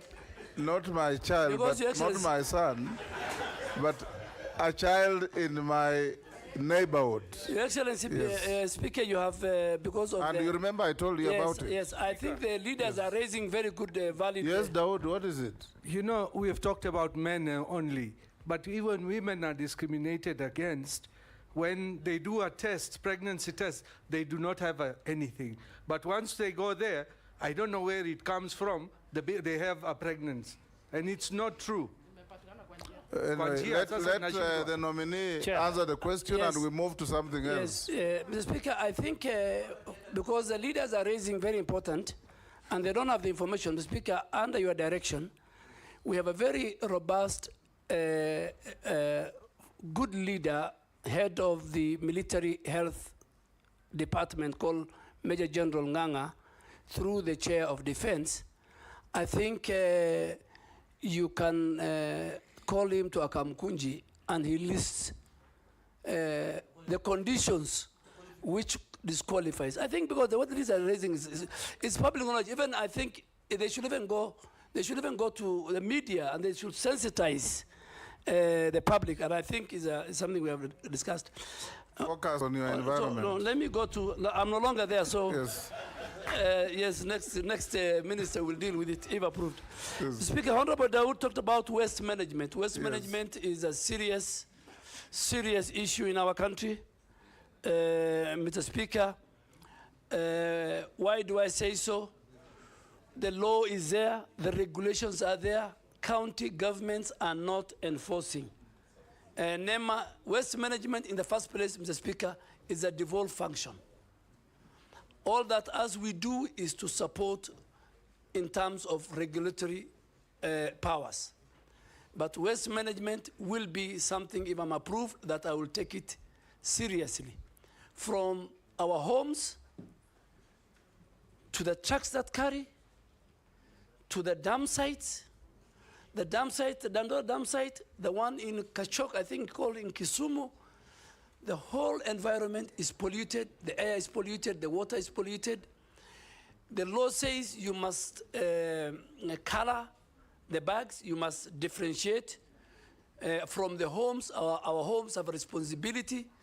There must be designated bins in all our public places. So Speaker, one of the things that I want to introduce, if you approve me, is that even public transport must have a bin in the buses, you know? Public places like even the Parliament must have those two different in the malls. There must be different bins, the one for the organic wet, the one for the dry. But public waste management, which is a devolved function, Mr. Speaker, is an area that I think we need to deal with. A nightmare. A nightmare. Number two, I think the Shamba system, the community forest association are working very well. Some are abusing the law. We have now put in place what we call the community forest association management plan, where they will help us which part of the forest with a proper plan they can graze, and which part of the forest they will help us and protect, and we will use. But are you aware that your predecessor announced that there will be a Shamba system, and shortly thereafter, she said it will not? That I think, I don't want to indict Do my you recall colleague. that? Yes, I recall. Yes. But Shamba system or grazing or farming in forest by communities around under the Community Forest Association, which is in law, is about management, is about coexistence. We cannot regenerate, we cannot reforest, we cannot protect our forest if we leave the communities in our forest service. Karura Forest, the way you see it, the way it's managed, is run by Community Forest Association, and they're doing a very good work. Noise pollution. Do you consider allowing that kind of engagement in plantation forests and not natural forests? Yes, yes, because we have got 150,000 hectares of plantation forest, which now we have put proper transparency and integrity measures and tendering system, unlike the old system where there was allocation by the big people in government. I think I totally agree with you. Community Forest Association, community living around must be given an opportunity, particularly where even a plantation has been removed, for them, as we plant, for them to plant and for them to farm. In fact, farming can be well done under the plantation, Mr. Speaker. Coming to noise pollution, Mr. Speaker, is another serious thing. But again, it's a devolved function. It's a county function. They have no capacity. All they do is they give license to bus, they give license to clubs, and they don't choose which neighborhood. There are people who have got sick people in their homes. There are people who have children who are doing homework. There are people who want to sleep early. But today you'll find bars and clubs in the residential area. Mr. Speaker, we will not leave that to county governments. We will enforce it. NEMA will enforce it. We will not allow noise pollution to take place in residential areas. The whole zoning, the whole land use system, even the land use system that the county government, has violated, must be brought back. So noise pollution is key, and we are going to deal with, but it's a default function. I think, Honorable Mayor, I must say, I have discussed about the waste management. Let's go to Gikaria. Waste management I've done. Reforestation, we're doing very well with the 15 billion tree planting program that we have. Gikaria. Thank you, Chair. I've really taken note, being a chair of the Environment and Forestry Committee, the departmental committee, just for purposes of future reference on what the nominee is saying. But, Honorable Chair, I have two issues. One is about the 15 billion trees, a very ambitious program. But the scientists and a few of the experts are also arguing in terms of forest fires. Assuming we have the 15 billion trees, and only half of that, God forbid, catches fire. So what are the plans that the nominee will take into consideration when he will be, if nominated? What plans do you have to address forest fires? Secondly, and I don't want to belabor on the pollution that has been spoken about, Honorable Chair, most of our schools and other institutions from the colonial times have been using asbestos for purposes of roofing. And asbestos over the time have been a cause of cancer and environmental pollution. Maybe what plans are there for the nominee to address the use of asbestos that are in our schools, health institutions, and so many other places? Thank you, Honorable Chair. Thanks, Speaker. Mine to begin with is, Speaker, I was looking at the resume or the CV of the nominee. And the CV has given a lot of hope to many Kenyans, professionals, that it's not only that you must come from Nairobi University that you can be nominated as a minister. Which one is Nairobi University? Almost every nominee, Honorable Speaker. Speaker. The University of Nairobi, it's not Nairobi University. Honorable Speaker, I thank you and I respect, I'll go your direction, but I will call it Nairobi University or University of Nairobi. But almost every nominee, Honorable Speaker, and I think this is good for record, for future, that people who have been to other universities, Moi University, Kenyatta University, all the people, Honorable Speaker, that I have seen, is only Nairobi University, Nairobi University, almost everybody. That's until when I was saying... Kindiki came from Moi University. It's only one. It's actually a rare species. With this one, there are only two. Everybody else, Honorable Speaker, and I think it's good for record, that other universities, graduates from other universities, are qualified to become also nominees of ministers and even ahead of it should not be Nairobi University. What about Kenyatta University? What about Moi University? And so on and so forth. I thank you, Honorable Speaker, and I will use the questions asked by other members to judge the suitability of the candidate. I thank you, Speaker. Mine is very brief. Honorable... You any questions or don't answer? Honorable Duale is telling us to plant trees, but yet Kenya Power on the other side is busy felling trees. There's I don't know, there's a trend in this country that Kenya Power has decided that it is actually going to bring down trees. Nairobi is awash with very hoary situation of trees that have been felled by Kenya Power very recklessly, some very old indigenous trees. Honorable Duale, what will you do so that this cross purpose by government is immediately stopped? Number two is the Mau forest. The Mau ecosystem has become a problem. Successive governments have not been able to deal with the situation. There's a lot of the human activity, and it is because of settlement of people living around Mau forest. What will you do to make sure that the people who've been moved out of Mau forest are resettled? Yes, go ahead, nominee. Thank you, Mr. Speaker. Let me start with the asbestos. Mr. Speaker, asbestos is a serious matter. Asbestos produces something called fiber. that leads to lung cancer.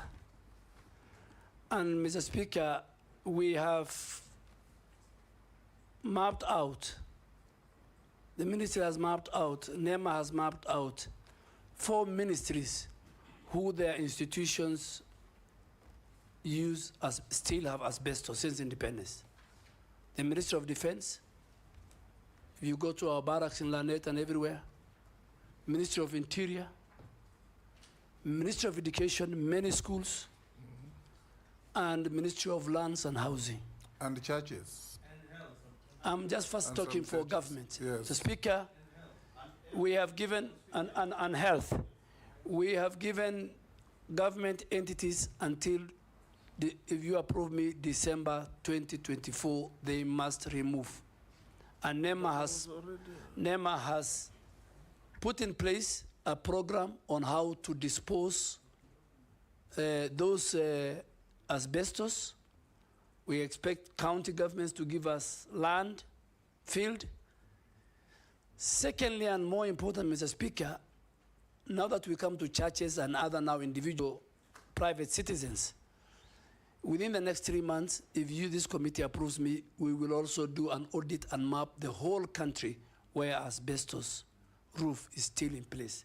It's a dangerous thing, it's a threat to our health, and it is a cause of lung cancer, Mr. Speaker.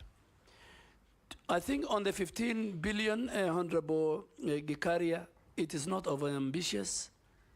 We have to do it, and that's why the people of Kenya, in their own wisdom, have preserved environment in the preamble of the Constitution, in articles of the Constitution, whether we like it or not, in our own homes, in our farms, in the roads. Each and every citizen must take a responsibility of planting and trees and be part and parcel of this regeneration, reforestation, tree planting, increasing our tree cover, increasing our forest cover, and be at par with our neighbor Ethiopia. Honorable Koech, I agree with you. They cut my trees. And when I went home, the Speaker, I asked, but the lines were just too thin. They should have cut only a branch. Yes.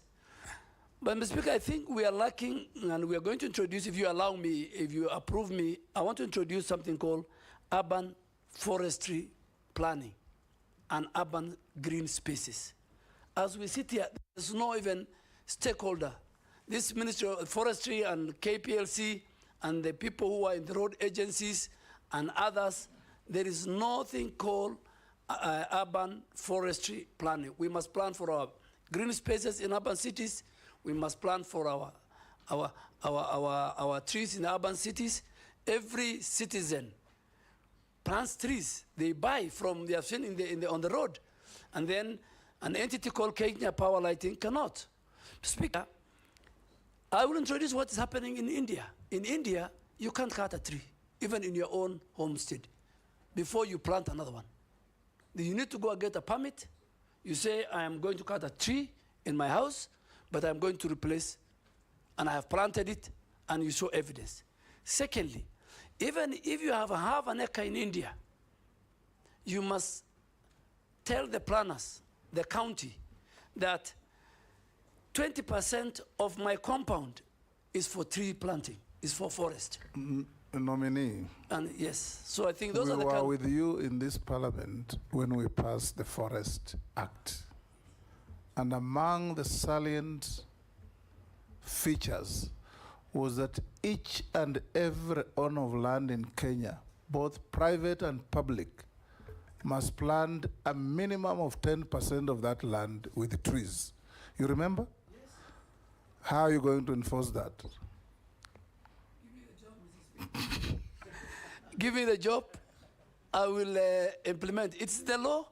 I'm not reinventing the wheel. It's not unique to India. Yeah. We have it in our statutes. Yeah. India, in fact, Mr. Speaker, is 30%, but we start with 10%. Ours was 10%. Yes, but Honorable Koech, I want to categorically tell you that if this House approves me, the first meeting that we're going to have with the KPLC, with the road agencies, with the other people who provide social amenity facilities, that they cannot come and cut trees, anyhowly without due regard to the law.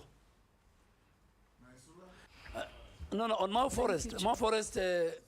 Speaker, Mau Forest, you know the history of Mau Forest. It has consumed people politically. And I don't want, because I will not be, I'm not in politics, but it has consumed many people. But I want to urge my colleague, and I'll sit with the communities around that place, because even today, the biggest problem we have is Mau Forest, where a lot of illegal grazing is taking place, and that illegal grazing is taking place by very powerful people who are in position. It's not the ordinary citizens. But still, we will use the Community Forest Association provided in law on how we manage Mau. We have fenced a greater part of Mau, and we will fence, once we get resources, the other part. Fencing is the way to go to conserve our forest, Mr. Speaker and members. Naisula. Thank you, Chairman. So, listening and having interacted with Honorable Duale in the National Assembly as our majority leader then, it will be important to know your position or what you think about public servants engaging in politics, whether actively, in what you say, in what you do. What is your thought on that, including public servants participating in harambees? I would like to know what your position is on that is, so that we know whether if someone wants to be a public servant, then you be a public servant. If you want to be a politician, you go back to politics. And I want to put it to you on the same breath, and even to Kenyans who are watching, that the beauty of vetting is not only to find the nominees to be suitable, but also to hold you to account in case we find you suitable and other nominees as a country and as a parliament. And on that, because you have said you have warned illegal forests, land encroachers, you will revoke titles on top state officials who are holding. It's actually now on 411. You can be sure Kenyans will hold you to account, because you know there's something that always follows you on that Al-Shabaab list to date. So just know that even this will follow you. I'm just saying that this will also follow you if we find you suitable. But on matters environment, very quickly, while sustainable logging may be healthy for forests, how will you ensure the ban on protected indigenous trees is enforced and that close monitoring is allowed during logging? Because the Kenya Forest Service only devised a plan for access, control, monitoring, and reporting actual harvesting. However, there is no established framework and procedure to monitor, verify, and audit millers' compliance with licenses and permits to avoid double allocation. How will you ensure that we don't log our indigenous trees? And finally, the staffing at KFS is not adequate. How will you ensure that you put mechanisms for using aerial, GPS, guided harvesting technologies to monitor forest resources and logging activities? Thank you. Nominee. Mr. Speaker, public servants, me included if I'm approved by this House, I'll take whatever it takes to promote, to expound, to communicate government agenda, government achievements to the people of Kenya, whether I'm in Samburu with Honorable Lesuda. So I serve the government of the day, and I'll speak for the government of the day. And I think that is what public servants should do. Public servants should not get involved in the local politics, in the county politics. They are supposed to be unifying factors. In fact, to the contrary. It's supposed to bring people together. For people to buy government agenda and for you to succeed in implementing government policies and achievements and programs, you need leaders across the political divide, and more so those who are elected and those who are the community leadership. The 411, the one on Al-Shabaab was fake news. But this one, please hold me accountable. I am one person who believes in accountability, Mr. Speaker. In the last 2 years, you and the clerk and the chairs of various committees will agree, I have been diligent when I'm called upon to Parliament, either to its committee, to the plenary, and the only time I refused to pick telephones, God forbid, was when during the recruitment. And that one I've given good reason. But I talk to members. And I am one person who respects the legislature, I respect the judiciary, and I respect people in public service. So I am ready. And please protect me when I cancel title deeds, when I do actions that is in the interests of the people of Kenya and the citizens and the country. Mr. Speaker, as our leader, please, if people want to bring impeachment to fight me, you must help me and protect me, if that is the case. The Harambee, Mr. Speaker, I'm a person who believes in Harambee. I think I have built more mosques and madrasas, and charity is a cardinal principle in my religion. Every year, in fact, this month is the month of Zakah in the Islamic calendar. This month I'm paying from what I have, and Honorable Junaid will agree with me. So Zakah can be Harambee. You'll see in my form that I have presented the number of madrasa of women in Garissa. Close to 5,000 women are in Islamic madrasa, courtesy of the charity I did through Harambee. I am sure there is a bill the leader of majority is going to bring. Those of us who believe in the Almighty God, that whatever He gives you, you must share. I really want to urge you, when that bill comes, let's regulate it. There are people who abuse it. Recipients abuse it, others abuse it. They use the money, stolen, corruption for Harambee, for other things. But let us, particularly, let us regulate that you can help the poor person who could not pay school fees in Samburu, in Garissa, in Eldoret, that you can finance through your own resources that God has given you, the good medical care clinic that Honorable Deputy Speaker did to many people. So I don't think whether we can close Harambee, but it's good we regulate it. And I think most of us who sit here every weekend and in our life as leaders, we have, God has blessed us because of that. I think logging. I think logging plantation, I said 150,000 hectares are made of plantation in our forest. There used to be the culture, Mr. Speaker, when you were minister, you remember, it used to be, what do you call it, allocation. Tied with corruption. Who is who? The really sawmillers were not getting it. The really people in the timber industry were not getting it. Mr. Speaker, that has stopped. Now, we have a segment for the local sawmillers within that forest, I think up to about 40%. Then we have another 60%. Then we have 40% for the other national sawmillers. But all this must be done through a proper, transparent procurement system, which is on our website, the website of Kenya Forest Service, and each and every Kenyan will be given, Mr. Speaker. Corruption will not be there when it comes to logging. And then last, I think, is technology. Honorable Lesuda, if you want us, of course, we want to increase our staff. We want to even use technology. We want to use a drone to plant trees.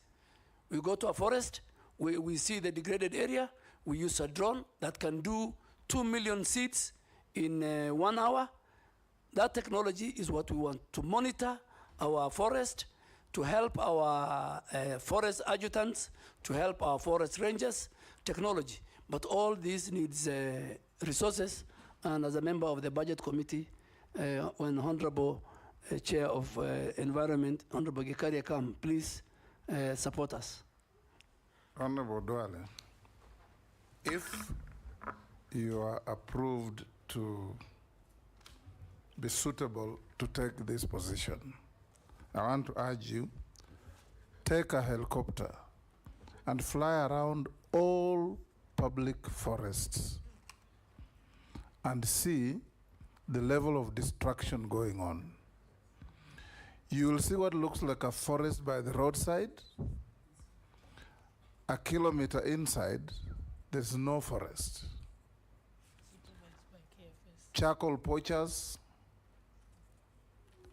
illegal grazers, illegal loggers. It is bad business. We encourage you, in the event you find favor with this committee and be appointed the Minister for Environment. Environmental degradation has been classified as an existential threat to not only Kenya, but the rest of humanity. At least go down in history as a man who saved Kenya.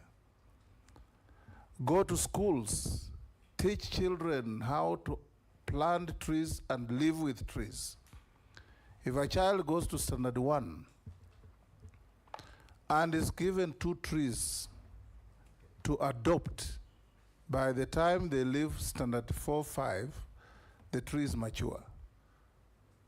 Leta maji kidogo, mwagilia asubuhi. When you come to school, you check if your tree is safe. Very simple things. Because you talked of forest cover and tree cover. So the two will help us aggregate forests, enforce the Forest Act. If you go around the country and we want you to tell Kenyans what you are going to do, all our wetlands are being drained by farmers. There are small swamps that aggregate to a lot of wetlands in this country. They're all being subdivided, fenced, and drained away. What are you going to do about this? Because you have the law backing you to gazette all these as public assets. And if the owners compensate them, but protect them so that we can have a better environment. In the case you find favor of this committee, what are you going to do to protect the environment and the forests of Kenya? Mr. Speaker, as you said, we have 11,000 wetlands. And the legal regime and the necessary laws are in place. I want to commit to you that we will protect, if this committee approves me, we will protect our wetlands. Secondly, even the 150 billion trees that we are to plant, the best place to plant is in our wetlands. Because in the wetlands, we don't need water. In the wetlands, we don't wait for the rains to plant. So even the 150 billion, we will start with our 11,000 wetlands found in all our 47 counties. But I agree with you, the forest that we see inside is a hollow. There is illegal grazing, there is corruption also between these illegal people doing either grazing or logging with our officers. We will take whatever it takes that there is accountability even within the over 6,000 forest rangers who have been mandated, who are paid by the taxpayers to protect our forest and our wetlands. There is a citizen who has sent me a message to ask you that on Mount Kenya, Mount Elgon, Mount Longonot, there are climbers who do that activity regularly, carrying food, drinks, and all manner of things. He's asking whether, if you are approved to be the minister, you will provide facilities on those climbing paths of toilets and bins for depositing litter. Because they say those climbers have got no toilet facilities, and you know what that means? And is that water that percolates down for human use? There's nowhere to throw litter, so there's litter everywhere. And this, I think, this Kenyan must be an environmentalist. Yes.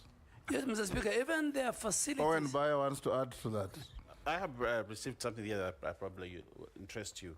I'll ask Honorable Duale in regard to camels from northeastern region contributing to land degradation by wandering all over Taita Taveta throughout the year, contributing to hunger and poverty. Quick one, Speaker, the last one. If you, I'm told if you can ask Honorable Duale regarding any plans to stop pharmaceutical companies and other companies who are dumping waste in the sea in Mombasa. Recently, needles were found during the cyclone that was going on there. Robert?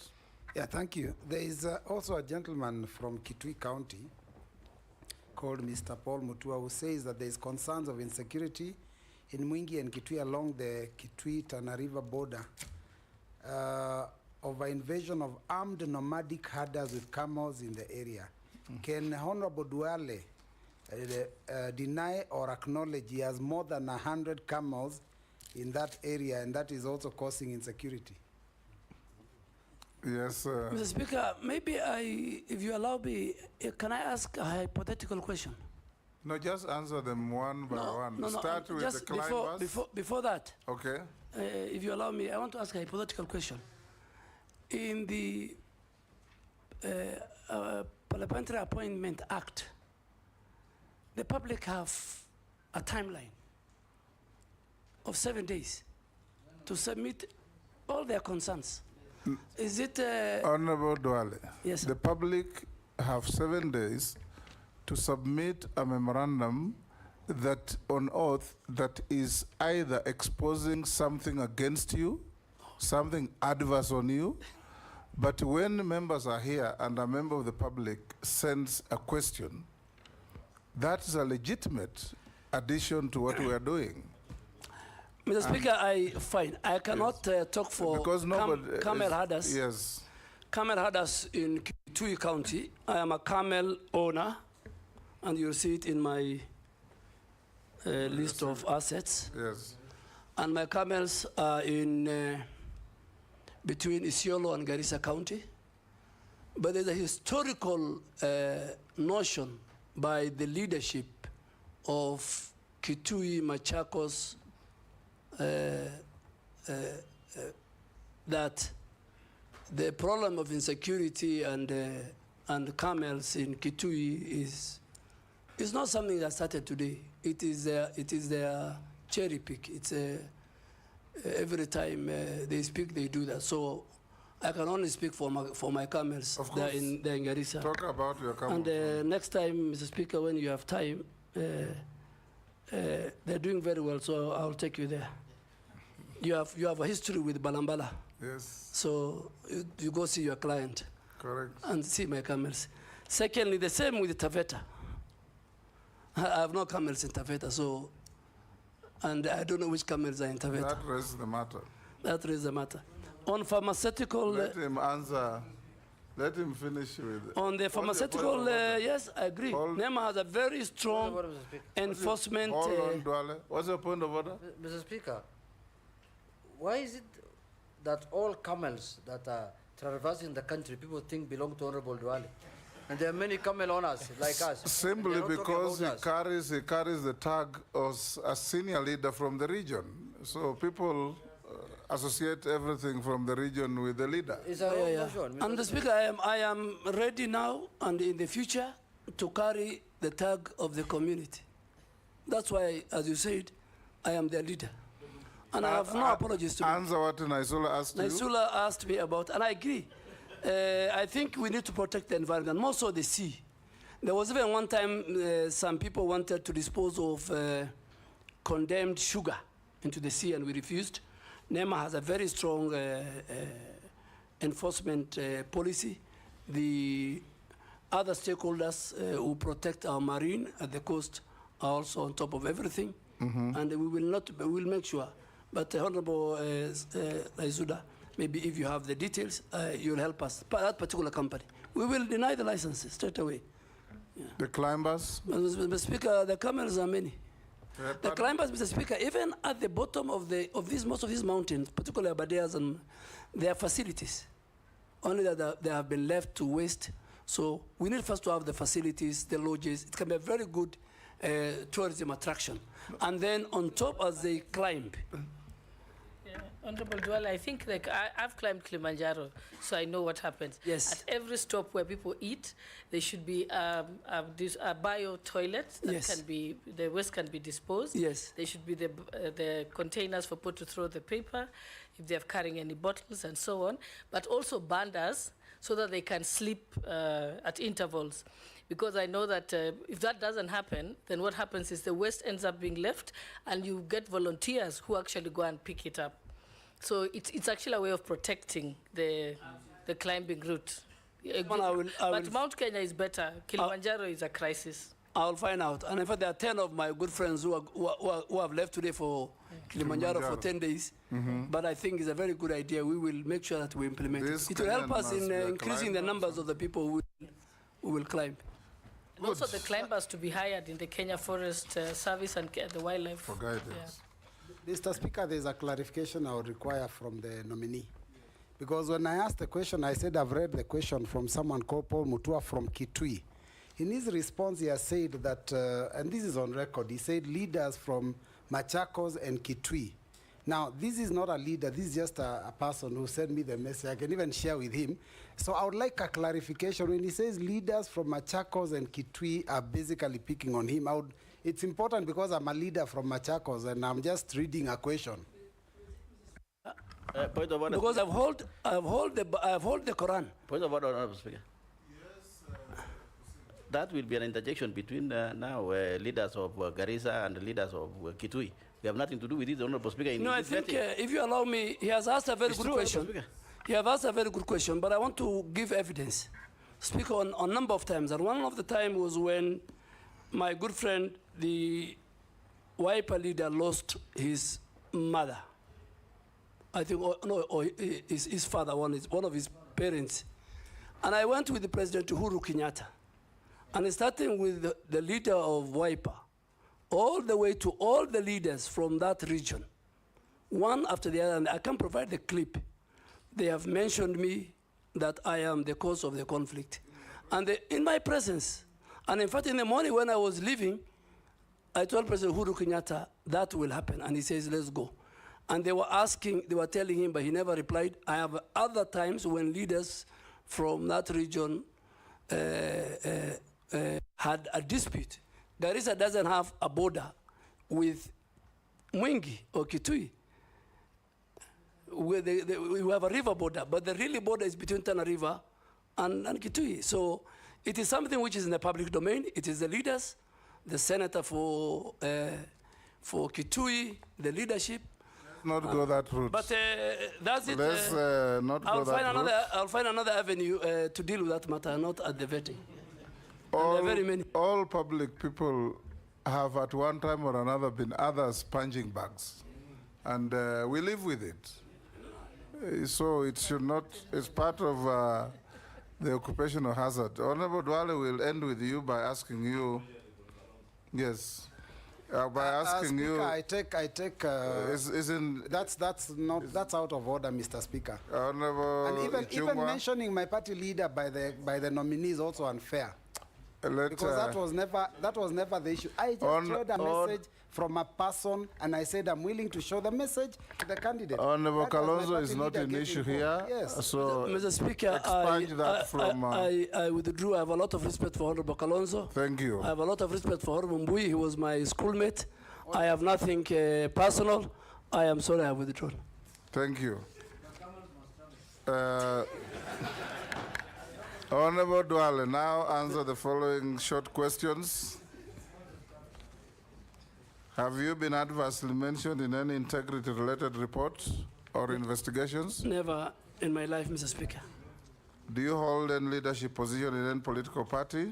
No, but I'm a member of a political party. No leadership.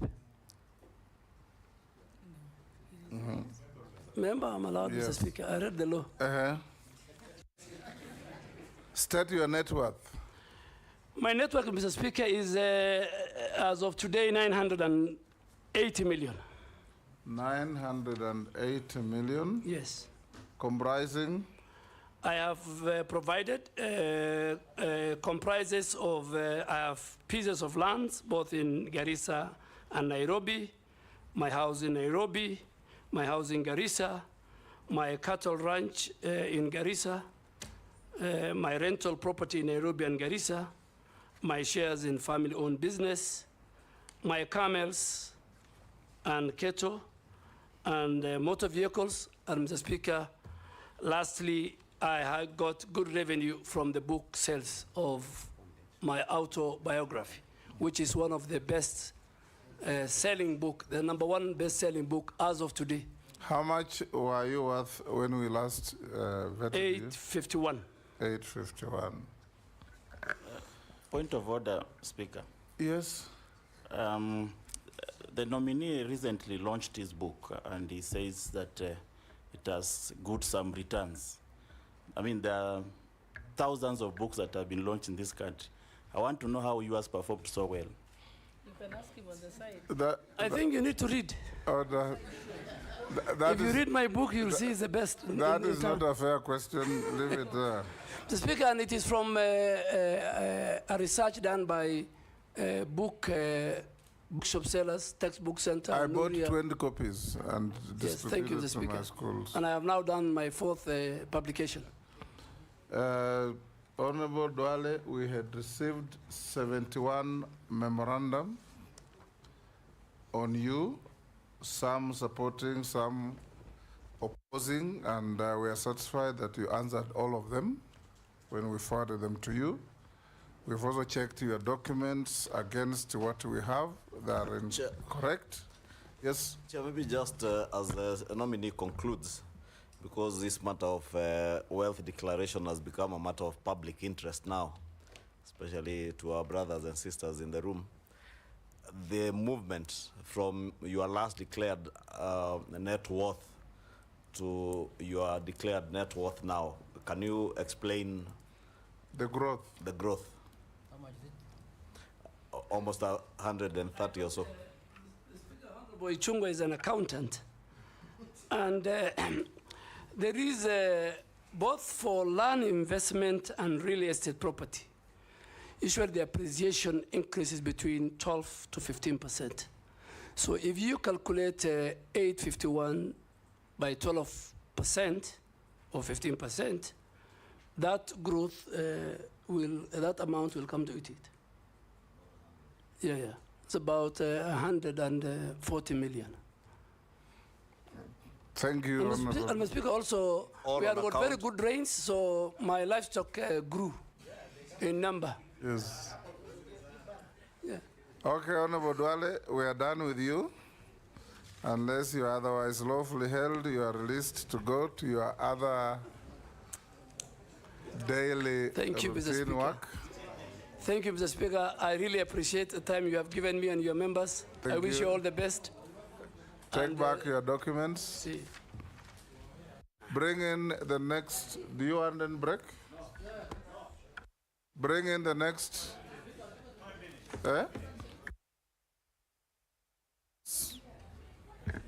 Don't go for lunch. You'll go for lunch after the 3rd. Only 5 minutes.